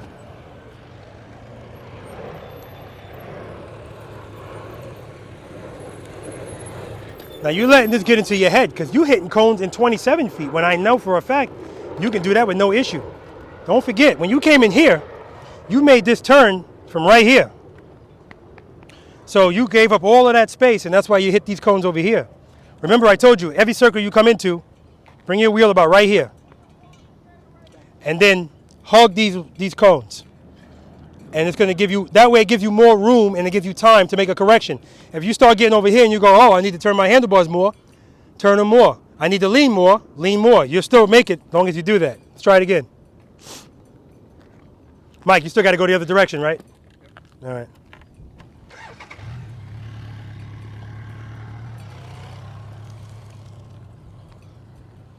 This is why we're here, people. This is why we practice preloaders.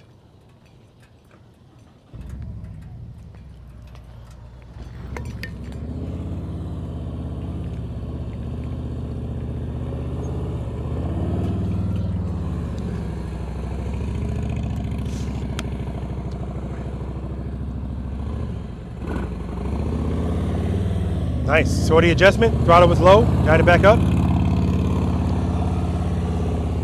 That's why you listen to your engine. He started that turn really early, but he leans, so he'll be fine. There we go. And this time he went deeper into it. Perfect. Perfect. Perfect, Mike. He did exactly what you needed to do. He started the first turn early, leaned to get through it. He just made it through it.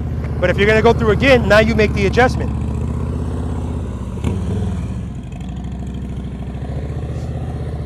Perfect, Mike. That first turn he made it from right here. But because he leans a lot, no problem. He was still able to make this turn, and it put him really tight on these cones. No big deal. Now when he came through the second time, his wheel's over here. Made the correction. Outstanding, Mike. Outstanding.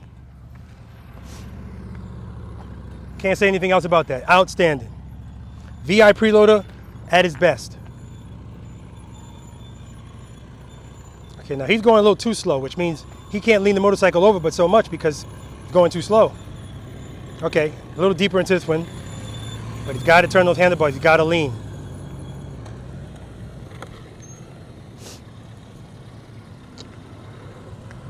But this is why this exercise, I made sure I put some marks on the ground. Otherwise, it'll be off. And I can't have this one be off. He has to turn his handlebars. He has to lean.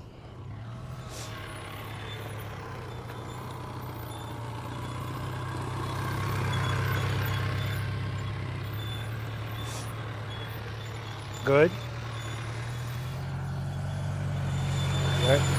A little early on that turn, but he's early, but he doesn't lean, so now he's going to run over those cones.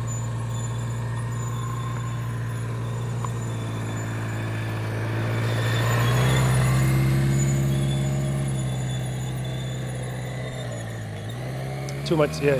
Too straight up, too much speed. Yeah. Because you're turning early and you're not going deep into the turn, you have to lean the motorcycle and turn these handlebars. Otherwise, you're not going to make it. Give it one more try. What was the problem here? Because I was doing like this, Mm-hmm. while I'm supposed to be like this, you know. So I should be sitting a little up in the front so that I can. Well, it's really, I can't tell you how to do it because what's comfortable for you might not be comfortable. You know what I mean? Whatever's most Thing is, comfortable for you. This doesn't have like full grip. It doesn't have full grip. Like if there is a jerk and I miss it, it goes all the way back, right? Rather than If there's a catching jerk. like this Uh-huh. versus this. What are you saying? The throttle's sensitive?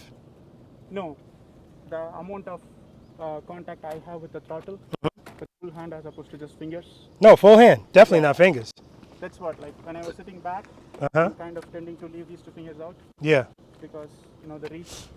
I mean, but again, if that's comfortable for you, not to have all of your fingers on the throttle, that's fine.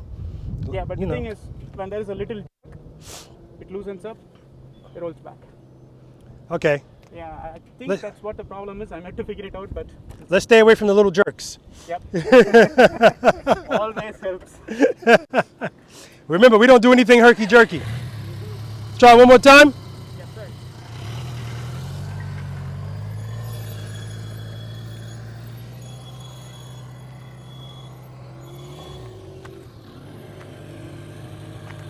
Come right here. Put the wheel right here. Right here. All right.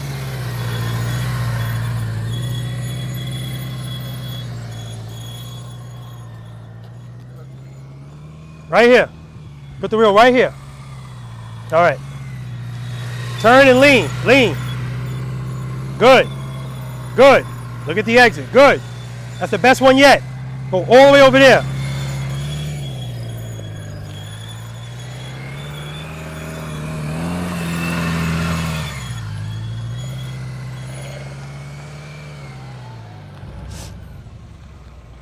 I don't care that he didn't make this top circle. He made the second one, and that's the first time he made it. Just got to make little adjustments here and there.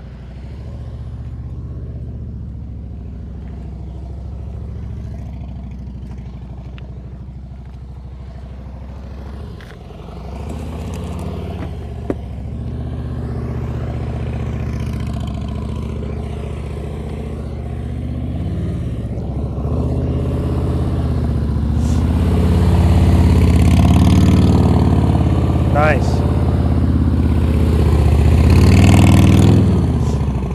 You can hear in his throttle the corrections that he makes. That's when you know you're a good motorcycle rider. When stuff happens and you know how to make the corrections. That's usually going to determine the knowledge and the skill that you have in most of the things in your life. When stuff doesn't go as planned, do you know how to get out of it? Do you know what to do? And as it pertains to this, and Mike, the answer is yes, he does.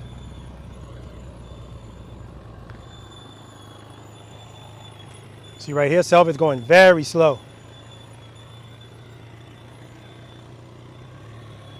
Scoot it up on the seat. Went deeper. Okay, good. Lean, lean. Good. Much better. Much better. Come right here. Right here. Lean. Lean. Gotta lean. Not gonna make it straight up.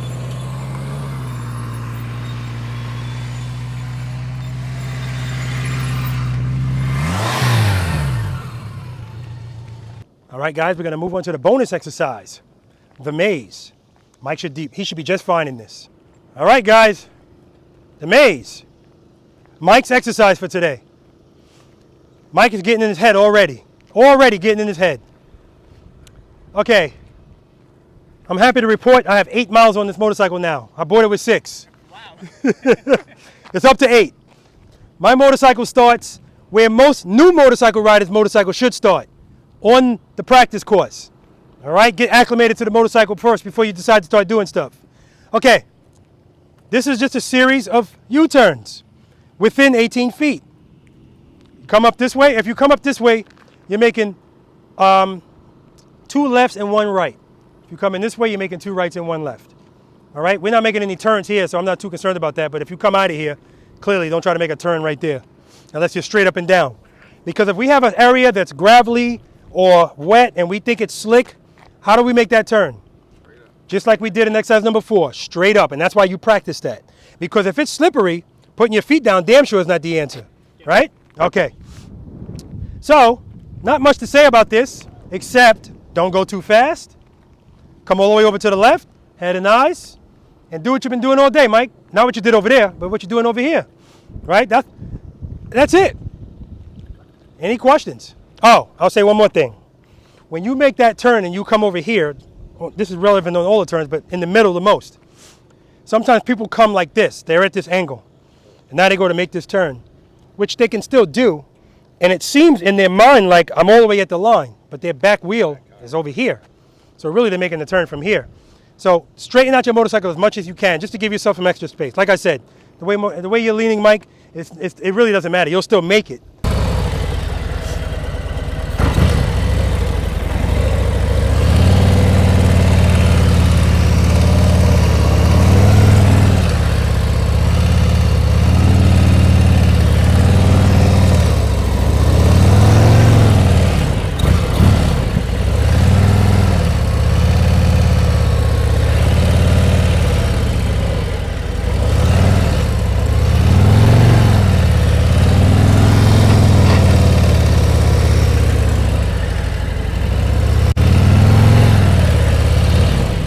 Get out of your head, Mike. Get out of your head. You've been doing it all day with ease. Well, at least that's the way it looks. I know inside it don't always feel that way.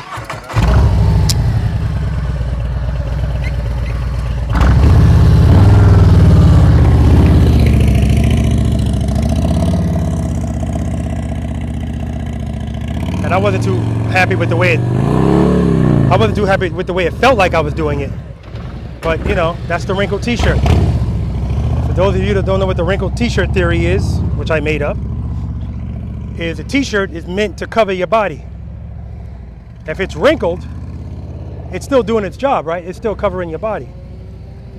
So when you get through an exercise and it looks a little herky-jerky, it doesn't feel smooth, it's wrinkled, but effective, right? The more you practice, you'll get an iron. You'll iron out that t-shirt.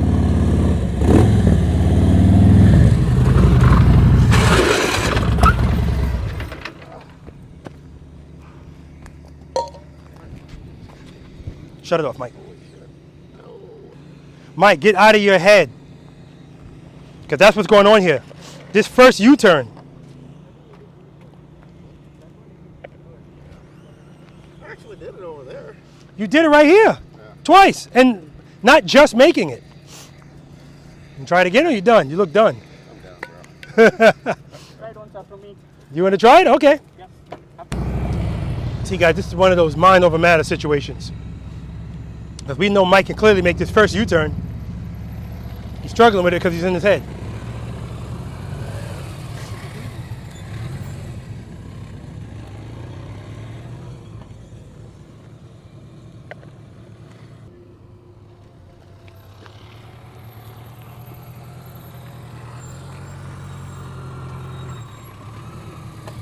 Phones are messing up, I guess.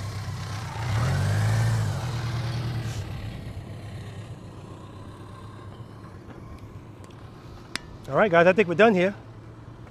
Yep, we're going to move on to follow the leader, guys. Follow the leader. All right, so we're hanging out in some shade. What's the temperature right now? 84 degrees. It seems so much hotter. Must be the humidity. Okay, we're getting ready to do follow the leader. Not going to make it really long.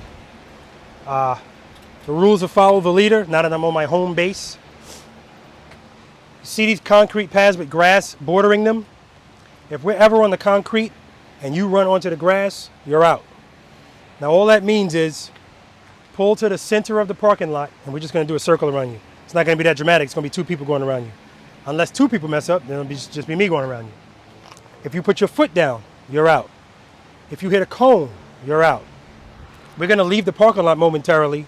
If you mess up out there, don't come back here and go to the middle. Wait till we get back here and then fall into the middle. Okay? And at the end of it, I'm going to do a slow ride, so it's not a surprise to you, on this sidewalk. And my purpose is to get you to put your foot down. It's going to be an extreme slow ride. So usually I don't tell people that because they'll make sure when we get on the sidewalk, they're like 45 feet behind me. I'll stop and wait for you. All right? All right, so I just got to get my camera ready and then we can make it happen. Oh, lastly, I forgot to say this. A lot of times I get to exercise number 4 and I'll be right in the middle. And the person behind me will go, no, I'm going to come over here. You do that, you're out. Your wheels go where my wheels go. Okay?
so naive when life was good weather and palm trees. Back in the day, you were everything I need. But then along came a time when you crushed my dreams. Oh yeah, you played me like a fool when you made me believe that the line between love wasn't thick enough to read. Oh yeah, you see we in despair, crime everywhere. You're selling false hope cause you just don't care. Nah, you just don't care. Nah, you just don't care. You just don't. Still selling false hope cause you just don't care. House, feel me. If we talking to a uniform, who the real? You know we in the deep south, so let's keep it real. This is what they used to mob, let's drag and kill. I never made the party cause I felt the paper bag. Gotta get this money cause you know I never had it. I'm feeling like Badu, the way I carry my baggage. This heavy load on my shoulders might turn me to a savage. Is that why I gotta fight to get respect? That's a shame, who's to blame? I don't know, but all I know is that we still rocking them chains. Still taking that wheel, still trying to get paid. Still trying to find God, still trying to act safe. Yeah. Put a youngin' on the corner, now he winning. By 27 he'll be dead or in prison shampoo. Yeah, these are all the terrible conditions that we bind and we put inside the minds of our children. Can't you see we in despair? Look around, we got crime everywhere. But you still sell false hope, cause you just don't care. No, you just don't care. No, you just don't care. You just don't care. I hope my people can really go make a difference instead of being the people incarcerated in prisons. I never got caught for dealing a hole in a stolen pistol, so this one goes out to Warren, my granted justice and crystal. Hold up, if you ain't adept, careful with your step. Get your soul in line, chasing after checks. If you ain't inclined to say what's on your mind, please don't throw your stones at me for speaking what's on mine. Man, I still don't feel that comfy in my own skin. It's hard to find your self-worth as a broken kid. These frames never held images of my own kin. That's why rap sheet the only place we fit it in. Yeah, you can go to court or you go on that court. You do 9 to 5 or you go play a sport. Can't represent the house if you out on that field. If you forget your place, you might turn to Emmett Till. Watch them legislate to execute my brothers that they kill. Got me talking about my problems as a way for me to heal. I went looking for a Beverly when I went to the hills, but I came back with a diamond and a couple dollar bills. Now they got me saying, oh yeah, don't you see we in despair? Got crime everywhere, dark clouds in the air. If you don't know the game, then they ain't playing fair. Still selling false hope to you cause they don't care. I was determined for you to not get me there. I wouldn't know unless I heard, damn it! All right, follow the leader, a lot of fun. Again, we gotta cut it short. It's hot, motorcycles are hot, riders are hot. But, Mike, did you have fun? I had a blast. Good, I always love that. What did you rate yourself when you came today? I think I may have said a 4.5, I think. A 4, all right. Maybe a 5, I don't know. Any difference in that number? Yeah, no, I did a lot better today than I did last week in Knoxville. And I was determined today to ignore the cones, even if it meant running over every single one of them. Yeah, exactly. But no, I feel a lot better, a lot more confident. Got a number for us? Well, like I said, my goal is 6, but I'm going to say I'm maybe a 5, 5.5. Okay, good. All right, that's respectable. Because the 4 you said, sir, no, absolutely not. Always a pleasure. Always a pleasure. Yep. Okay. Now, I know you forgot what you rated yourself. That's correct. Did you have fun today? Oh yeah, a lot of fun, a lot of learning, a lot of do's and don'ts that need to be taken away. Yeah. Good, and that's the key. I like people to have fun, but at the end of the day, I want you to Learn. take something from this. Well, let's forget about what you think you rated yourself, because I know you don't remember. You'll find out when the video came out. Yeah. I'll find out when I'm editing it. What do you rate yourself? I would say I'm a 4.5. Okay. Yeah. Good. That's what I would rate myself at this point. But Okay. I'm hoping to have a bigger number when I come here next, probably Okay. with some practice. Yeah. But we don't know. That may go up or come down because, like you said, my brain is messing me up with a cone. So, Do you practice on your own? yes, I Do do. you, Mike? All the time. Okay. Every time I get on the bike. Yeah. And you can tell. It shows. So, obviously, I want you to keep practicing. I usually ask people, will they be back? I know you're not around the corner. You're not around the corner yet, but hopefully you will be soon. All right, but of course, you're always welcome. Thanks again to both of you for being V.I.Preloaders. It's appreciated. All right? And again, if you guys want to be a V.I.Preload and come out here and practice with us, go to the description section, go to practice sessions, read all of that information that tells you everything you need to know on how to come out here and practice with us, okay? It's free for VI preloaders. If you're a preloader and you say, I don't want to be a VI preloader, but I do want to come out and practice, it's $100, okay? To me, all right? All right. Yeah. It's definitely worth it. And if you think about it, like a couple of people said, I don't want to be a VI or actually they want to be a VI preloader, but they don't want to contribute $5 per month to the account. So they wanted to just give me $60 for the year. It's a good gesture and I appreciate it. And I told them if you do that, it would just be a donation. Because the problem is I don't have any control over the VI preloader thing. I have control over this. So if you choose to send me $60 and you want to come here and practice, I don't have a problem with that. But as far as the other perks that come along with being a VI preloader, like live sessions and the special stuff that they get that nobody else gets, you won't be able to get that because that's through YouTube. And unless you're a VI preloader and you have a badge next to your name, I don't have any control over that. I apologize for that, okay? Anyway, that's it for us today. We're going to pick up some cones, and both of these guys got some traveling to do.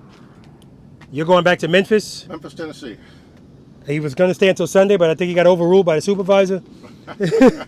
And you're going back to Atlanta. I believe so. Well, He believes so. Don't know yet. Eventually. Yes. All right, guys. Thank you. Thank you. Thank you, guys. All right, so Mike said that he's concerned about the cable clutch versus the hydraulic clutch.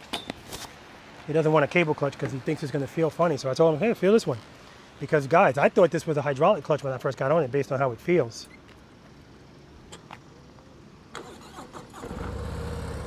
So we're going to let him feel it.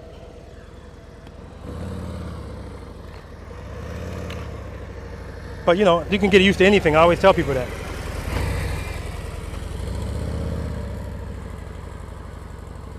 So you might first get on the motorcycle and go, I don't like it. You got to ride it for a while. You got to get used to it. You can get used to anything.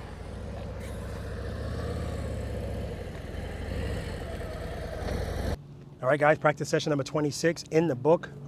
As always, lots of fun, but more importantly, confidence levels raised. People feeling that they got more leaving than they had when they came. And that's what this is all about. I want you guys to have fun when you come here, but I want you to leave here with something that you didn't have when you got here. All right? So, again, I want to thank my VI preloaders for coming out. Both of them traveling a distance. As I always say, who am I?